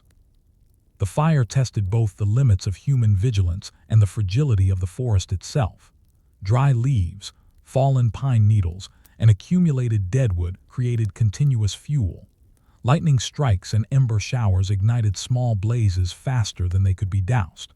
Jonathan realized that despite all preparations, human observation alone could not prevent every fire. It could only mitigate the worst consequences. He accepted that failure was always possible, but action remained necessary. Over the next several hours, Jonathan maintained constant watch, tracking the fire's progression. He relayed updates to the ground teams, noting how the wind shifted and predicting which areas might be threatened next. Smoke thickened, obscuring the horizon, and heat waves distorted distant trees. Volunteers tirelessly moved water from nearby streams, dug fire breaks, and coordinated evacuation of livestock. The forest became a theater of human effort, where observation, communication, and rapid response determined survival. By nightfall, the fire had been largely contained, leaving several acres charred but sparing nearby homesteads and mills. Jonathan recorded every detail in his log: wind patterns, fire behavior, the effectiveness of human intervention, and the impact of natural barriers. These records became a crucial tool for future planning, informing forest management strategies and guiding communities in reducing risk. The combination of vigilance, documentation, and coordinated action demonstrated the critical role of fire lookouts in shaping both human and ecological survival. Yet even as the fire smoldered into the night, Jonathan reflected on the broader challenge. Forests were living, unpredictable systems. Droughts, lightning, human negligence, and natural fuel loads meant that risk was never eliminated. Lookouts like him could reduce danger, but they could not fully control it. Vigilance was a temporary barrier, a human attempt to negotiate with forces larger than themselves. The incident also underscored the evolving philosophy of conservation. Early modern communities began to understand that preventing fires was not just about protecting property, it was about stewardship of the forest itself. Trees, wildlife, and watersheds were part of a delicate balance, and human intervention, guided by careful observation, could preserve that balance for future generations. Jonathan's labor was part of this nascent ecological awareness, merging practical survival with an emerging ethical responsibility. By the end of his watch, Jonathan descended the tower, exhausted but vigilant. The forest had survived, yet the tension of the day remained imprinted in his mind. Every ember, every wisp of smoke, every overlooked hazard was a potential disaster. His work, though solitary and often repetitive, had prevented catastrophe, preserving both human settlements and the natural world they depended upon. And as he looked over the treetops, Jonathan pondered the question that would define his role and the role of all future fire lookouts. In the vast, unpredictable expanse of the wilderness, can human vigilance truly safeguard the forest? Or is it merely a temporary shield against the inevitable forces of nature? As the sun rose the following morning over the Massachusetts forests, the aftermath of the fire became evident. Charred patches of underbrush marked where flames had briefly touched the land, while nearby clearings and homesteads remained untouched, preserved by the timely intervention of Jonathan Wren and the coordinated efforts of the local community. The smell of smoke lingered in the air, a reminder that danger had been present, yet survival had prevailed. Jonathan, exhausted from hours atop his observation tower, descended carefully, noting each mile of forest he passed. The work of a lookout was never glamorous: long hours of scanning, meticulous logging, and constant alertness, but its impact was tangible. The forests, human settlements, and wildlife had been spared from a potentially devastating conflagration.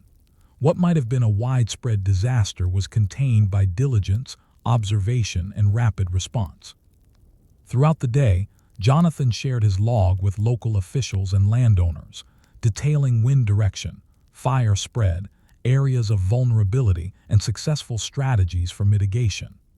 These records became critical tools for planning, influencing where new observation towers should be erected, which areas required fuel management, and which human activities posed the highest risk. His observations informed both immediate responses and long-term forest stewardship, demonstrating that vigilance extended beyond a single watch. It shaped the survival and management of the landscape itself. The challenges of forest fire vigilance were multifaceted.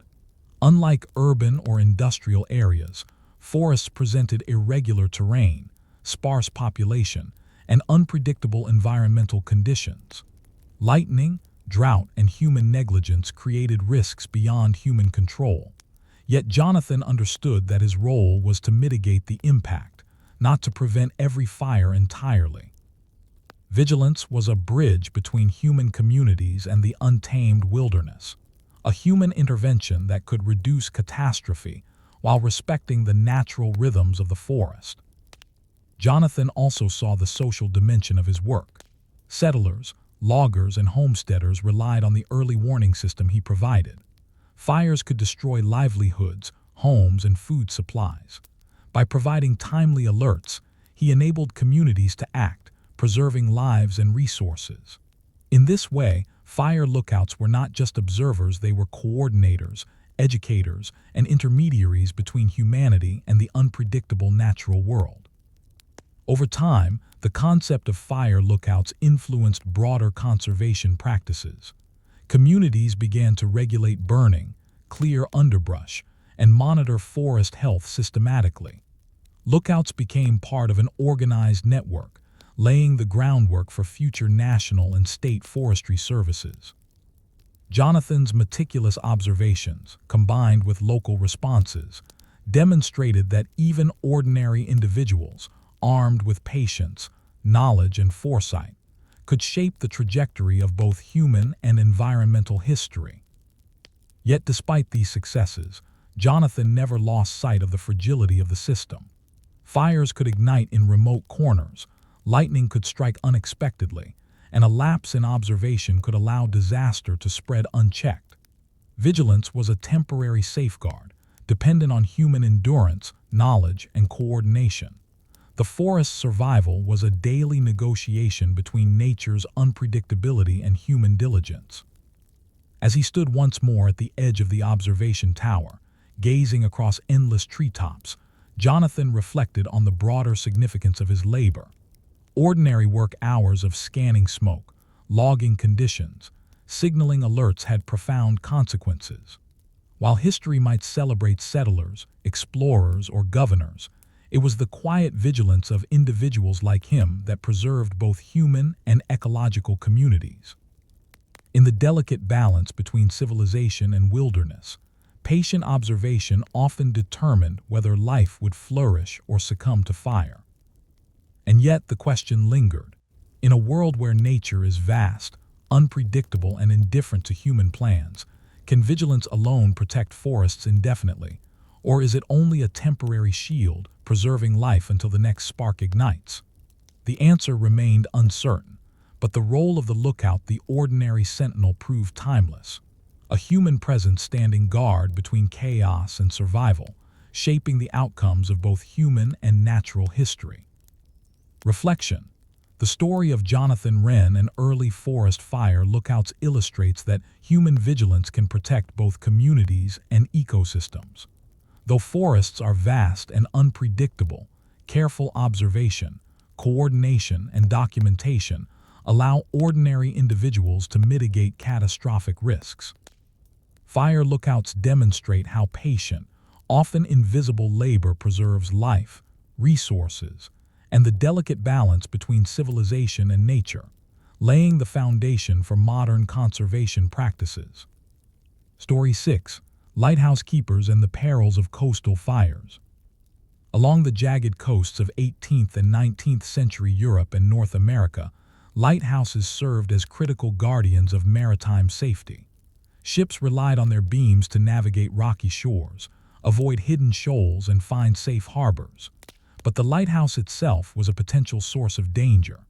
Fuel, often whale oil, pitch, or other combustible materials, burned constantly to keep the beacon alight. Sparks from lamps, combined with wooden structures and exposure to wind, made lighthouse fires a persistent threat.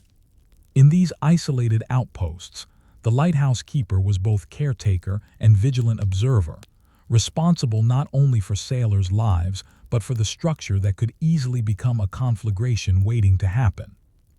One such keeper was Elias Thorne, stationed at a remote lighthouse on the craggy cliffs of Nova Scotia in the early 1800s. Elias had inherited a lineage of maritime vigilance. His father and grandfather had tended lighthouses along the Atlantic coast, learning through trial and error the exacting demands of the role. Isolation was part of the job. The lighthouse was hours, sometimes days, from the nearest village. Supplies were scarce, and assistance was slow to arrive. Fire within the lighthouse could destroy the beacon, the building, and possibly the surrounding settlement or ships offshore. Vigilance, therefore, was paramount. Elias' day began before dawn. The lamp had to be cleaned, refilled, and trimmed to burn steadily, producing a beam visible for miles. Every detail mattered. Too much oil could spill and ignite, too little, and the light would falter. He monitored weather conditions meticulously, aware that wind could carry sparks to the tower's wooden railings or storage areas. Even mundane tasks, stoking the furnace, carrying fuel, or cleaning soot, held hidden dangers. A moment's distraction could have catastrophic consequences. Observation was constant. From the lantern room atop the tower, Elias scanned both sea and land. Ships approaching the coast needed guidance, but the surrounding cliffs, woods, and outbuildings demanded scrutiny as well. Smoke from nearby fires, whether accidental brush fires, cooking fires, or sparks from the lighthouse itself, had to be noted and addressed immediately. Elias kept detailed logs of the wind, humidity, and any anomalies in the flame, understanding that these small details could prevent disaster. Isolation amplified the stakes. Unlike urban watchmen or industrial lookouts, Elias could not rely on nearby teams or rapid reinforcements. The nearest town could be hours away, making the lighthouse both a beacon of safety and a tinderbox of potential disaster. Communication was slow. Flags, signal fires, or messengers carried alerts, but the speed of response depended largely on Elias' judgment. Each decision was a negotiation with risk, balancing the necessity of keeping the light burning against the constant threat of fire. The lighthouse keeper's vigilance extended beyond the tower. Fuel stores, often stacked in attached sheds, were inspected daily. Elias ensured that barrels of whale oil were secure, that wicks were trimmed properly, and that flammable materials were kept away from the open flame. Even the routine act of climbing stairs or handling tools required care, for any slip could ignite a catastrophic fire in the wooden structure. On stormy nights, the danger intensified. High winds made the flame flicker unpredictably, sending sparks across the tower or into the surrounding brush. Waves crashed against the cliffs below, and lightning strikes threatened to ignite the structure from above. Elias remained atop the tower for hours, monitoring the flame, adjusting reflectors, and ensuring that the beacon remained visible to ships at sea. Sleep was minimal, vigilance constant. One evening, a lightning storm illuminated the cliffs and nearby forests. A bolt struck a distant tree, sending sparks toward the dry grass surrounding the lighthouse. Elias acted quickly, dousing embers with water, raking fire breaks, and securing fuel stores within the tower. Simultaneously, he maintained the lamp, adjusting the flame to withstand gusts of wind. His actions prevented the spread of fire and ensured that the lighthouse continued to guide ships safely through treacherous waters. Yet even in moments of calm, Elias knew that vigilance could not be relaxed. Every lamp, flue, and barrel of fuel represented potential disaster. Lighthouses were symbols of safety and survival, but their flames were double-edged, necessary for guidance yet dangerous if mishandled. The keeper's role was both heroic and monotonous, a quiet, constant labor where one mistake could erase months of work, endanger lives, or destroy a vital beacon. As night fell and the sea reflected the lighthouse beam, Elias paused to survey the horizon. The waves rolled steadily, the cliffs remained jagged and silent, and the beacon cast a reassuring arc of light. Yet a lingering thought remained in his mind. In a remote place where help is distant and fire is a constant companion, how much of human vigilance can truly prevent disaster, and how many hazards quietly wait for a single moment of inattention to ignite? The remote lighthouse perched atop Nova Scotia's cliffs was more than a guide for ships, it was a fragile outpost against disaster. Elias Thorne understood that every detail mattered. A spilled drop of whale oil, a gust of wind through an open lantern window, or a forgotten ember from the furnace could ignite the wooden tower and the surrounding brush, turning the beacon meant to save lives into a destructive force itself. The isolation of the post amplified the stakes. Miles of rugged coast separated Elias from assistance, leaving him solely responsible for both the light and the safety of the immediate area. On one particularly harsh autumn evening, Elias faced the dual threats of storm and fire. The wind howled through the cliffs, whipping waves into towering peaks, while rain soaked the lighthouse and saturated the surrounding grass. Despite the precipitation, the dry interiors of the lantern room and fuel storage remained vulnerable. Elias climbed the spiral staircase, checking the lamp, ensuring the wicks burned steadily, and adjusting reflectors to maintain the light's reach across the turbulent sea. Every movement was deliberate, careful, and measured. One misstep could ignite the interior or extinguish the beacon entirely. Observation was constant, both outward and inward. From the lantern room, Elias scanned the dark horizon for incoming ships, watching for smoke or fire from nearby cottages or coastal woods. At the same time, he inspected the fuel storage, lantern mechanisms, and wooden railings of the tower. Sparks from the lamp could easily be carried by gusts of wind into dry corners or crevices. A lightning strike nearby could leap across wet surfaces and ignite flammable materials.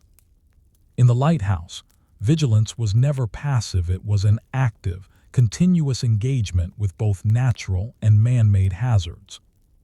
That night, a bolt of lightning struck a distant tree, sending embers flying toward the base of the cliffs. Elias reacted instantly, grabbing water buckets, wetting surrounding brush, and creating makeshift fire breaks. At the same time, he tended the lamp, ensuring that the tempest did not extinguish the guiding flame for sailors offshore. His coordination of simultaneous tasks, extinguishing sparks, maintaining the lamp, and monitoring the horizon, was a delicate balancing act requiring both skill and acute attention. The storm persisted for hours, testing Elias' endurance. He remained vigilant, aware that exhaustion was one of the greatest threats to safety. Sleep could not be taken lightly, for the fire and the lamp demanded constant monitoring. He developed routines to maintain focus, scanning the horizon systematically, noting changes in the flame, observing the behavior of the wind and rain and recording minor anomalies in his log. Each observation, however small, could prevent disaster or guide response in the critical moments before help could arrive. Isolation brought its own psychological burden. Unlike urban watchmen or industrial lookouts, Elias had no immediate team to assist him. Decisions were made alone, and errors carried immediate consequences. Even routine tasks filling oil, trimming wicks, or cleaning soot could become dangerous if care was not taken. Elias learned to respect the fragility of his post. The lighthouse was both a symbol of safety for others and a potential site of catastrophe for himself. Despite the relentless storm, Elias' vigilance prevented disaster that night. The lightning did not ignite the tower or nearby structures. The lamp remained steady, and ships were guided safely past the treacherous cliffs. Yet the episode reinforced the precarious nature of lighthouse keeping. Fire was omnipresent, but the human capacity for observation, patience, and rapid response could mitigate its consequences. Elias' work, though repetitive and often invisible to the outside world, was vital to survival both for the sailors he guided and for the structure he protected. Over time, Elias realized that his labor extended beyond the tower. Every careful adjustment, every extinguished spark, and every observation contributed to a broader system of safety along the coast. Other lighthouses were connected through communication networks. Signal fires, flags, and messengers transmitted alerts along the shoreline. The isolated diligence of individual keepers like Elias became part of a collective strategy that safeguarded entire regions against fire and disaster. And yet, despite all precautions, Elias remained aware of the limits of human vigilance. Storms, human error, or unforeseen accidents could quickly overwhelm even the most careful keeper. He pondered the delicate balance between preparation and unpredictability. How much could a single human truly prevent disaster in a place where fire, weather, and isolation converge? And how many hazards waited silently, ready to ignite if vigilance faltered even for a moment? By dawn, the storm had passed, leaving the cliffs slick with rain and the Atlantic waves rolling relentlessly against jagged rocks. Elias Thorne emerged from the lantern room, exhausted but vigilant. The lighthouse had survived the tempest intact, its lamp burning steadily throughout the night, guiding ships past the dangerous shoreline. The surrounding cliffs were wet and largely safe, the nearby brush spared from lightning sparks, and the small cottages along the coast remained untouched. It was a quiet triumph, yet one born of relentless attention and careful management. The labor of a lighthouse keeper was deceptively simple in description: tending a lamp, climbing a tower, recording weather, but the consequences of inattention were profound. One spilled drop of oil, one untrimmed wick, or one overlooked ember could result in fire consuming the tower, the coastline, or the lives of sailors depending on the beacon. Elias' work exemplified the tension between monotony and responsibility. Long hours of repetition interspersed with moments of critical, life-saving action. His vigilance was not ceremonial. It was essential, tangible, and sometimes heroic. Throughout the day, Elias recorded every observation in meticulous detail. The effects of the storm on wind patterns, how the lamp behaved in gusts of wind, the location of minor sparks or embers, and potential weak points in the structure. These notes would guide future keepers, improving safety and minimizing the risk of fire. Over time, such records formed the backbone of a system of coastal protection that balanced human labor, technology, and the environment, a system in which ordinary individuals like Elias played a vital role in preventing disasters before they could escalate.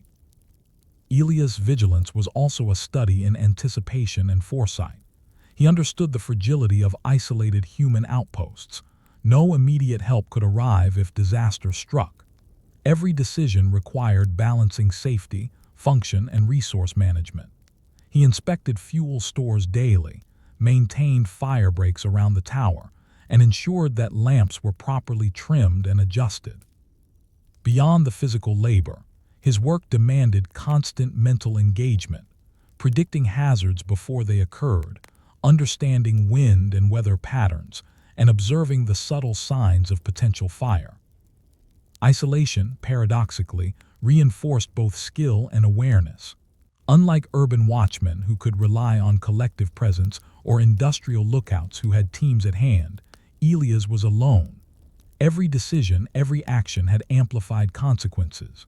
The lighthouse tower itself was both a refuge and a potential threat, a source of life-saving light and a structure loaded with flammable fuel, susceptible to fire. His understanding of this duality guided every movement, every choice, and every observation. Over the years, Elias became a master of vigilance, his experience blending practical skill with a deep respect for nature and human limits. He recognized that fire was a constant companion to both the lighthouse and the coast.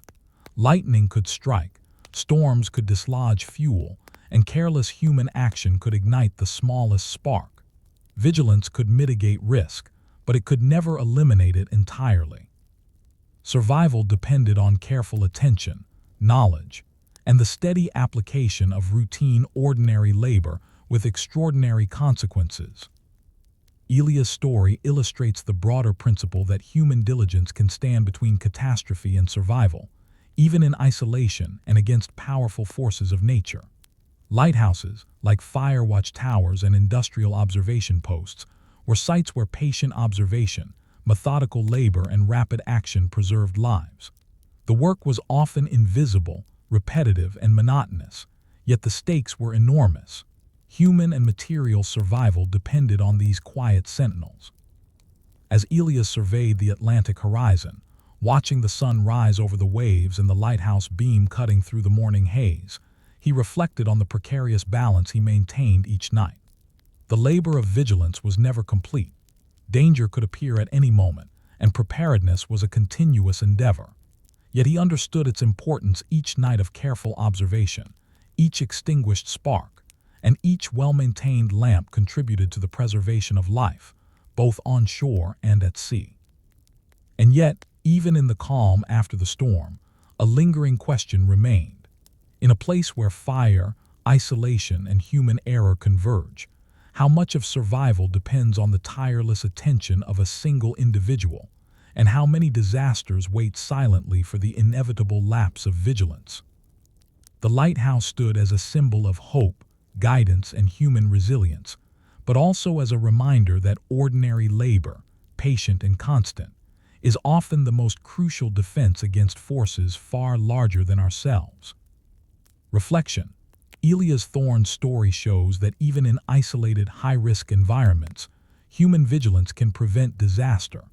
Lighthouse keepers preserved not only ships and sailors, but also the structures that enabled survival, balancing the risks of fire and the elements. Ordinary, repetitive labor, constant observation, careful maintenance, and rapid response became an essential safeguard, highlighting the profound impact of unseen work in history. Story 7. Medieval Castle Watchtowers and the Risk of Fire. In the Middle Ages, castles were more than symbols of power. They were complex defensive structures and centers of daily life. Stone walls and fortified keeps protected nobles, soldiers, and sometimes entire villages.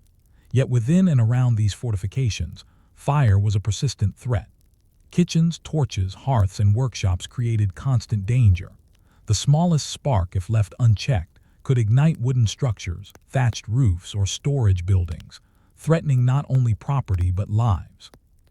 For this reason, castle watchtowers were staffed with vigilant sentinels, whose job was to observe both enemy threats and the ever-present risk of fire.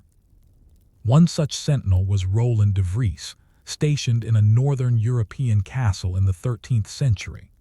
Roland was neither knight nor noble. He was a sworn servant and guard, trained to monitor the walls, the surrounding lands, and the internal courtyards for signs of danger.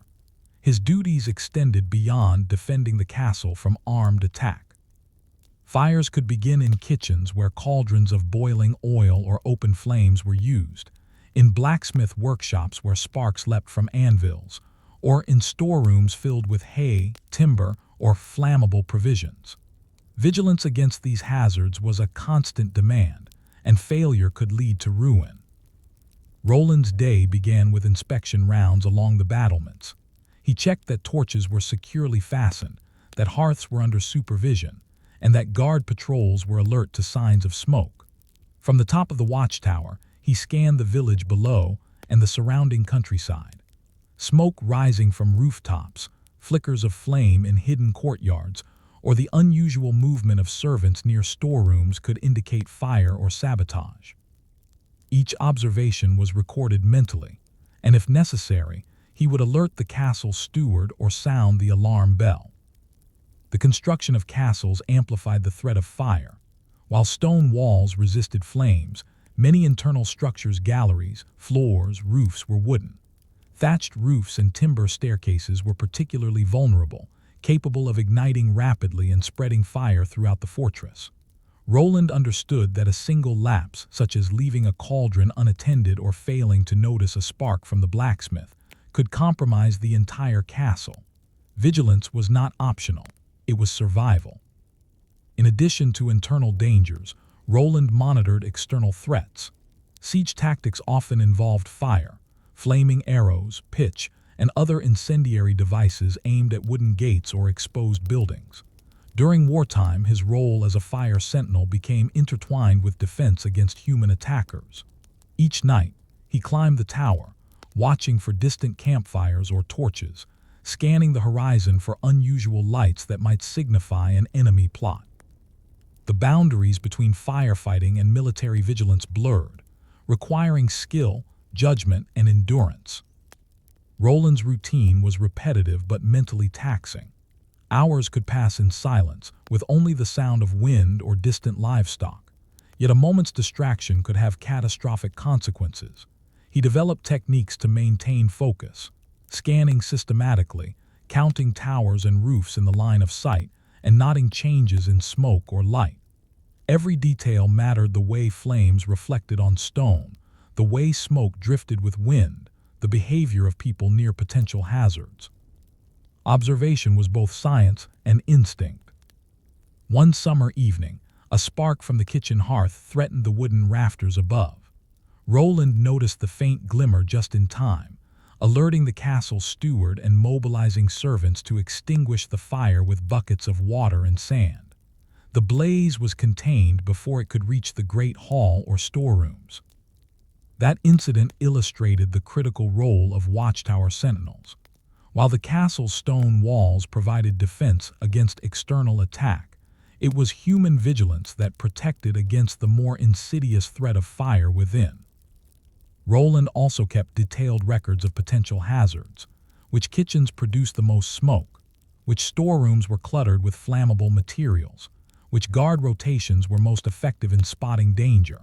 These observations informed daily routines, improved fire prevention practices, and strengthened the castle's overall resilience. The work was invisible to most inhabitants, yet its impact was profound. Lives were saved, resources preserved, and the fortress maintained as a safe haven. Despite his skill, Roland understood the limits of vigilance. Fires could start in hidden corners, in areas beyond his line of sight, or during moments of distraction. The castle was a living, unpredictable system where danger lurked even in the most familiar spaces. His duty was not to eliminate risk entirely, but to reduce it as much as possible through careful observation, timely intervention, and coordination with others. As Roland gazed from the top of the watchtower at the sprawling fortress below, he reflected on his role. Stone walls and iron gates could resist swords and siege engines, but human vigilance was the true shield against fire. Every spark he noticed, every precaution he enforced, and every alarm he sounded was part of an invisible network protecting lives, property, and the continuity of medieval society.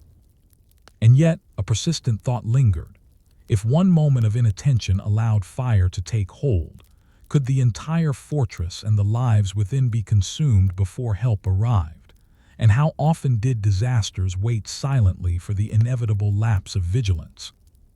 The summer sun beat down on the northern European castle, warming the stone walls and wooden floors within. For Roland de Vries, the role of fire sentinel was never static. While the castle might appear secure to ordinary eyes, its combination of stone, timber, and open flames created a landscape of constant hazard. Kitchens, workshops, and torches were life-giving and dangerous in equal measure. Each day required a balance of observation, intervention, and foresight. One missed spark could escalate into ruin. Roland's afternoon began with inspection rounds along the battlements and interior galleries. He checked that torches were secured, that hearths had sufficient attendance, and that fire suppression measures, buckets of water, sand, and blankets were ready. He scanned the inner courtyard and surrounding village from the tower, noting any unusual flickers of light or rising smoke. Even small details, the glint of sunlight on a metal tool, the sudden motion of a servant near a storeroom, could signify danger. His awareness had to cover multiple domains at once: human activity, environmental hazards, and the unpredictable behavior of fire itself. The castle was particularly vulnerable in its kitchens and storage areas. That day, Roland noticed a subtle wisp of smoke curling from the rafters above the blacksmith's forge. The forge was in constant use, and sparks were routine, but this smoke did not disperse naturally. Roland moved swiftly, alerting assistants and directing them to douse the embers before they reached the timber beams above. Buckets of water and sand were deployed strategically, and the fire was contained without damage to the forge or surrounding structures. These incidents highlighted the complexity of castle vigilance. Unlike industrial or forest lookouts, Roland operated in a hybrid environment, part domestic, part defensive. Fires could originate internally in the kitchens or workshops, or externally from enemy attacks during siege. Flaming arrows or pitch could ignite roofs or timber gates, demanding rapid coordination and anticipation. Roland's vigilance required a combination of observational skill, knowledge of fire behavior, and an understanding of human activity within the castle walls. Roland also maintained meticulous records of fire risks. Storerooms with hay or straw, kitchens using open flames, and workshops with metal tools or furnaces were cataloged and monitored closely. He noted which areas required extra supervision during festivals, market days, or prolonged cooking.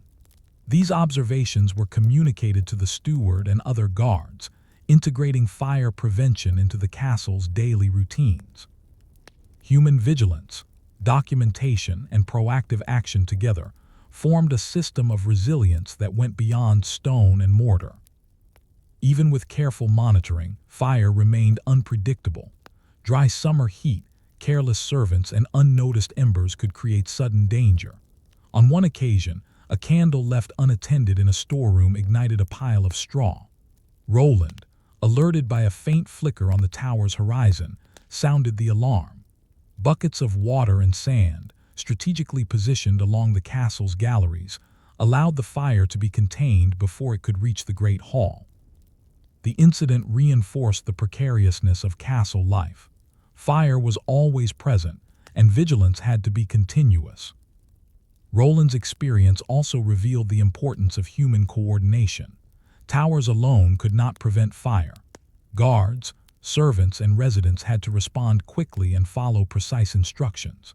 Each bucket of water, each raked ember, and each relocated item of flammable material depended on his timely signals and the discipline of others. Fire prevention was a collective effort, yet it relied on the sentinel's ability to detect risk before it became disaster. By evening, the castle was calm, the immediate dangers mitigated, yet Roland knew the threat was never fully absent. The walls, kitchens, workshops, and timber structures all held potential ignition points.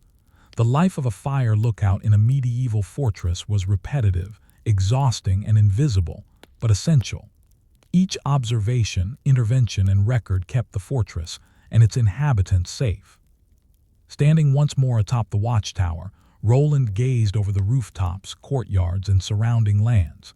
He understood that human vigilance was the true shield against fire.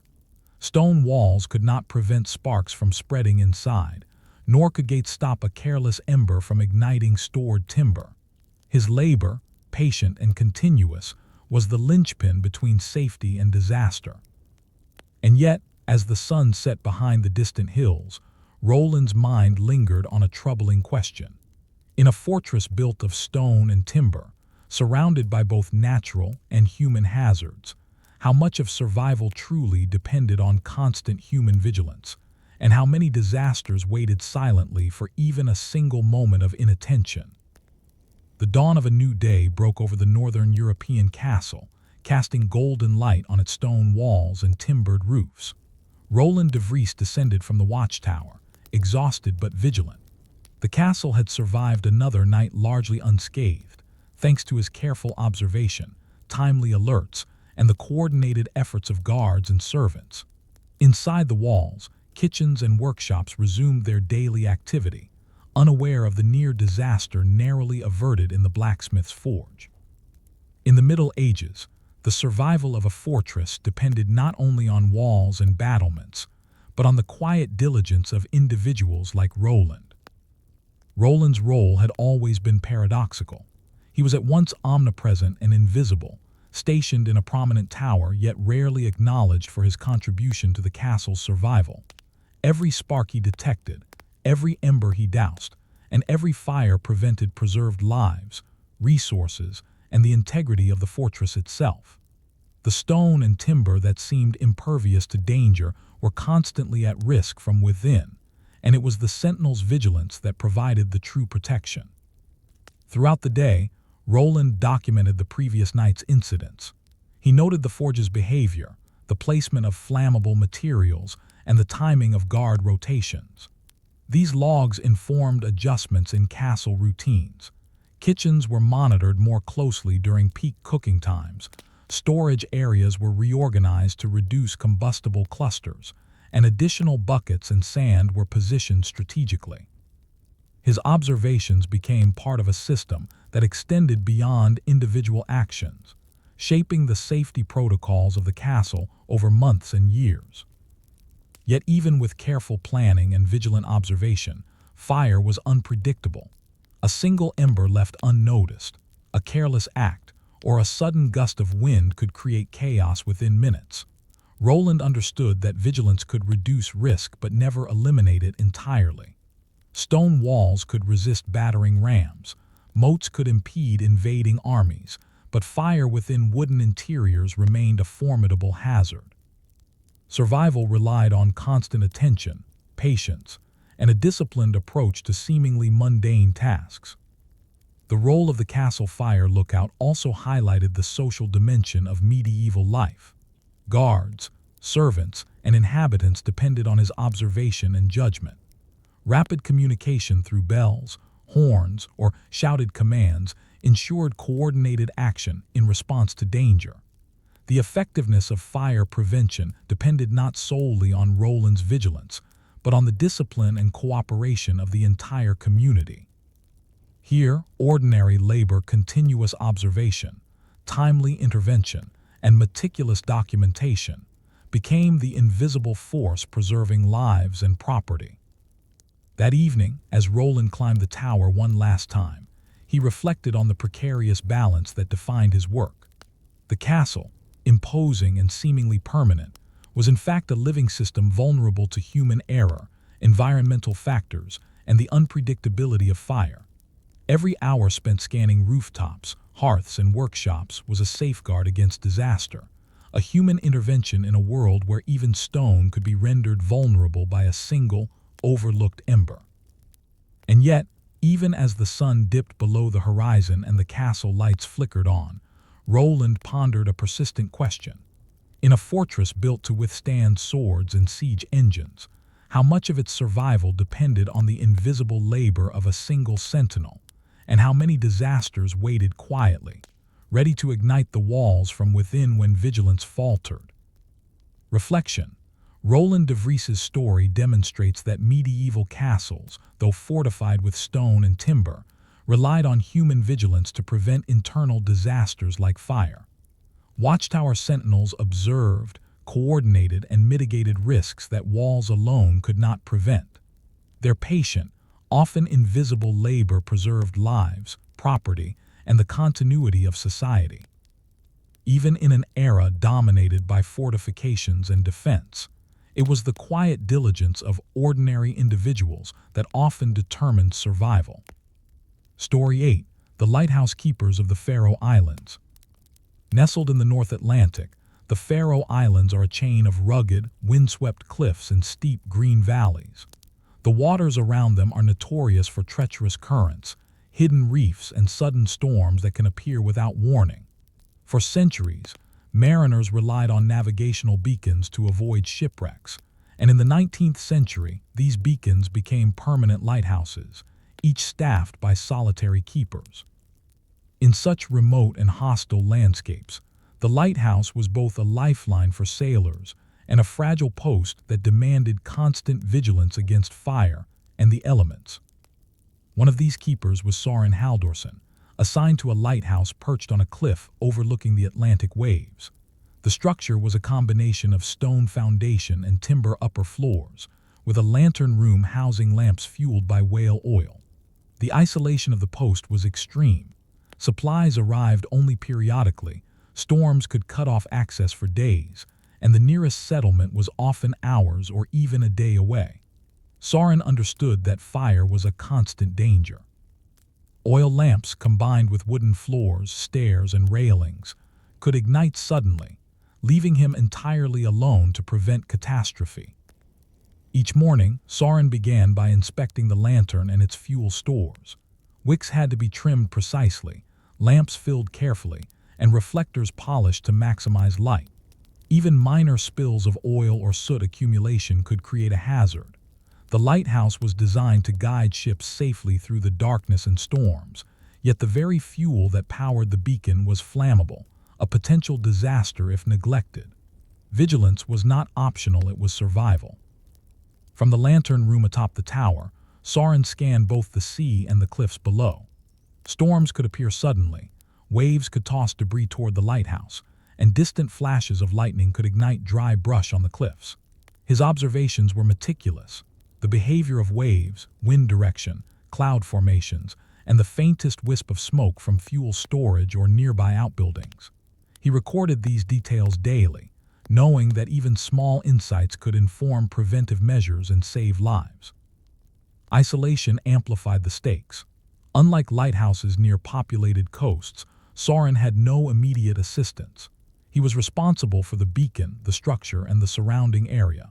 In case of fire, he had only buckets of water, sand, and his own hands to intervene. Any lapse in attention could destroy the lighthouse, extinguish the light guiding ships, and imperil lives. Every movement, from refueling lamps to climbing stairs, demanded precision and foresight. Storms presented a particular challenge. On windy nights, the lamp's flame flickered unpredictably, embers threatened to land on wooden railings, and rain could seep into the building, creating both fire and water hazards. Lightning often struck cliffs near the lighthouse, and Søren had to monitor its effects carefully. In one storm, a bolt ignited dry grass near the tower, and Søren rushed to douse the flames while simultaneously ensuring the lamp remained lit for mariners navigating the perilous waters. The dual responsibility of guiding ships and preventing fire made each shift a delicate balancing act. Beyond the physical tasks, Søren's vigilance required constant mental alertness. Long hours of isolation could lead to fatigue and inattention, but a single error had high stakes. He developed routines to maintain focus, scanning the horizon in sections, logging fuel usage and weather patterns, and practicing fire drills even when alone to ensure readiness in emergencies. Every detail mattered. The wrong angle for a lantern reflector, a loose oil barrel, or an unattended spark could lead to disaster. One evening, as waves thundered against the cliffs and wind tore through the lighthouse, Søren noticed a faint glow near a timber railing where oil had spilled during maintenance. Acting immediately, he doused the area with water, adjusted the lamp, and checked the remaining barrels. The potential disaster was averted, and the lighthouse continued its beacon through the storm. Such moments illustrated the razor-thin line between order and catastrophe, highlighting the vital role of human vigilance in remote, high-risk posts. Even when the immediate danger had passed, Soren reflected on the constant precariousness of his environment. The Faroe Islands were beautiful, isolated, and awe-inspiring, but nature was indifferent, and fire was a persistent companion. Each day demanded patient observation, careful action, and an unwavering commitment to routine. His labor, repetitive and often invisible, protected lives far beyond the cliffs, preserving both the lighthouse and the ships it guided. And yet, as Soren gazed over the darkened sea and the storm clouds rolling in from the horizon, he contemplated a question that haunted all lighthouse keepers in such remote posts. In isolation, facing both the fury of nature and the ever-present threat of fire, how much can human vigilance truly safeguard life, and how many disasters wait silently for the inevitable moment of distraction or fatigue? The winds over the Faroe Islands rarely abated. Even in the relative calm of early morning, the Atlantic waves rolled against the cliffs with persistent force, carrying salt spray and the scent of cold water into the lighthouse windows. For Soren Halldórsson, isolation was both a daily reality and a constant test of vigilance. He was not only responsible for the lighthouse's flame, but also for preventing the structure itself from becoming a hazard. Oil lamps, wooden railings, and dry timber formed a combustible combination, and in this remote, exposed location, there was no backup. That morning, Soren performed his usual inspections, climbing the spiral staircase to the lantern room with practiced precision. Each wick had to be trimmed, each oil container carefully secured, and each reflective lens polished to maintain the light's visibility for miles. A small error, a spill of oil, an overlooked ember, or a misaligned lamp could create a fire capable of destroying the lighthouse. In such isolation, vigilance was the only safeguard, and every action had immediate consequences. From the lantern room, Soren surveyed the cliffs and sea. Even though the island appeared serene, he knew danger could appear anywhere. A stray ember carried by wind, a lightning strike igniting dry grass, or a human error during maintenance. Observation was continuous and exacting.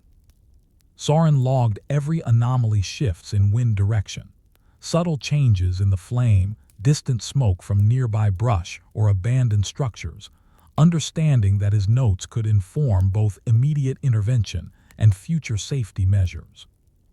One afternoon, a sudden squall swept over the cliffs. The wind whipped the oil lamp's flame, sending sparks dangerously close to a wooden railing. At the same moment, Soren noticed a faint plume of smoke rising from the grass outside the lighthouse, likely sparked by debris thrown by the wind. Acting swiftly, he doused the wooden surfaces with water, swept embers away, and moved barrels of oil to a safer corner of the room. Simultaneously, he kept the lamp steady for passing ships, ensuring that sailors navigating the treacherous coast were not blinded or endangered. The episode highlighted the precarious balance Soren maintained. He had to preserve the lighthouse's primary function, guiding mariners, while mitigating internal and external fire risks. Every action required careful calculation, awareness of the environment, and constant adjustment. Unlike lighthouses near populated areas, he could not rely on assistance. Each decision rested on his own judgment, speed, and endurance. Isolation also brought psychological challenges. Long hours, repetitive tasks, and the ever-present threat of fire demanded both discipline and mental resilience. Fatigue could cause inattention, yet inattention could mean disaster. Soren developed routines to maintain focus, scanning the horizon systematically, checking each corner of the lantern room, and rehearsing emergency procedures even when no immediate threat existed. Every small precaution contributed to survival in a hostile and unforgiving environment. That evening, after the storm subsided, Soren carefully inspected the lighthouse's foundation and surrounding cliffs. The small fire had been contained before it could spread, but the reminder of how quickly catastrophe could strike lingered. Isolation magnified every risk. No neighbor, no nearby village, no emergency response team could intervene immediately. His vigilance was the critical line between destruction and safety. Over weeks and months, Soren's experience reinforced a broader understanding. The Faroe Islands, lighthouses were both lifelines for sailors and fragile structures in extreme environments.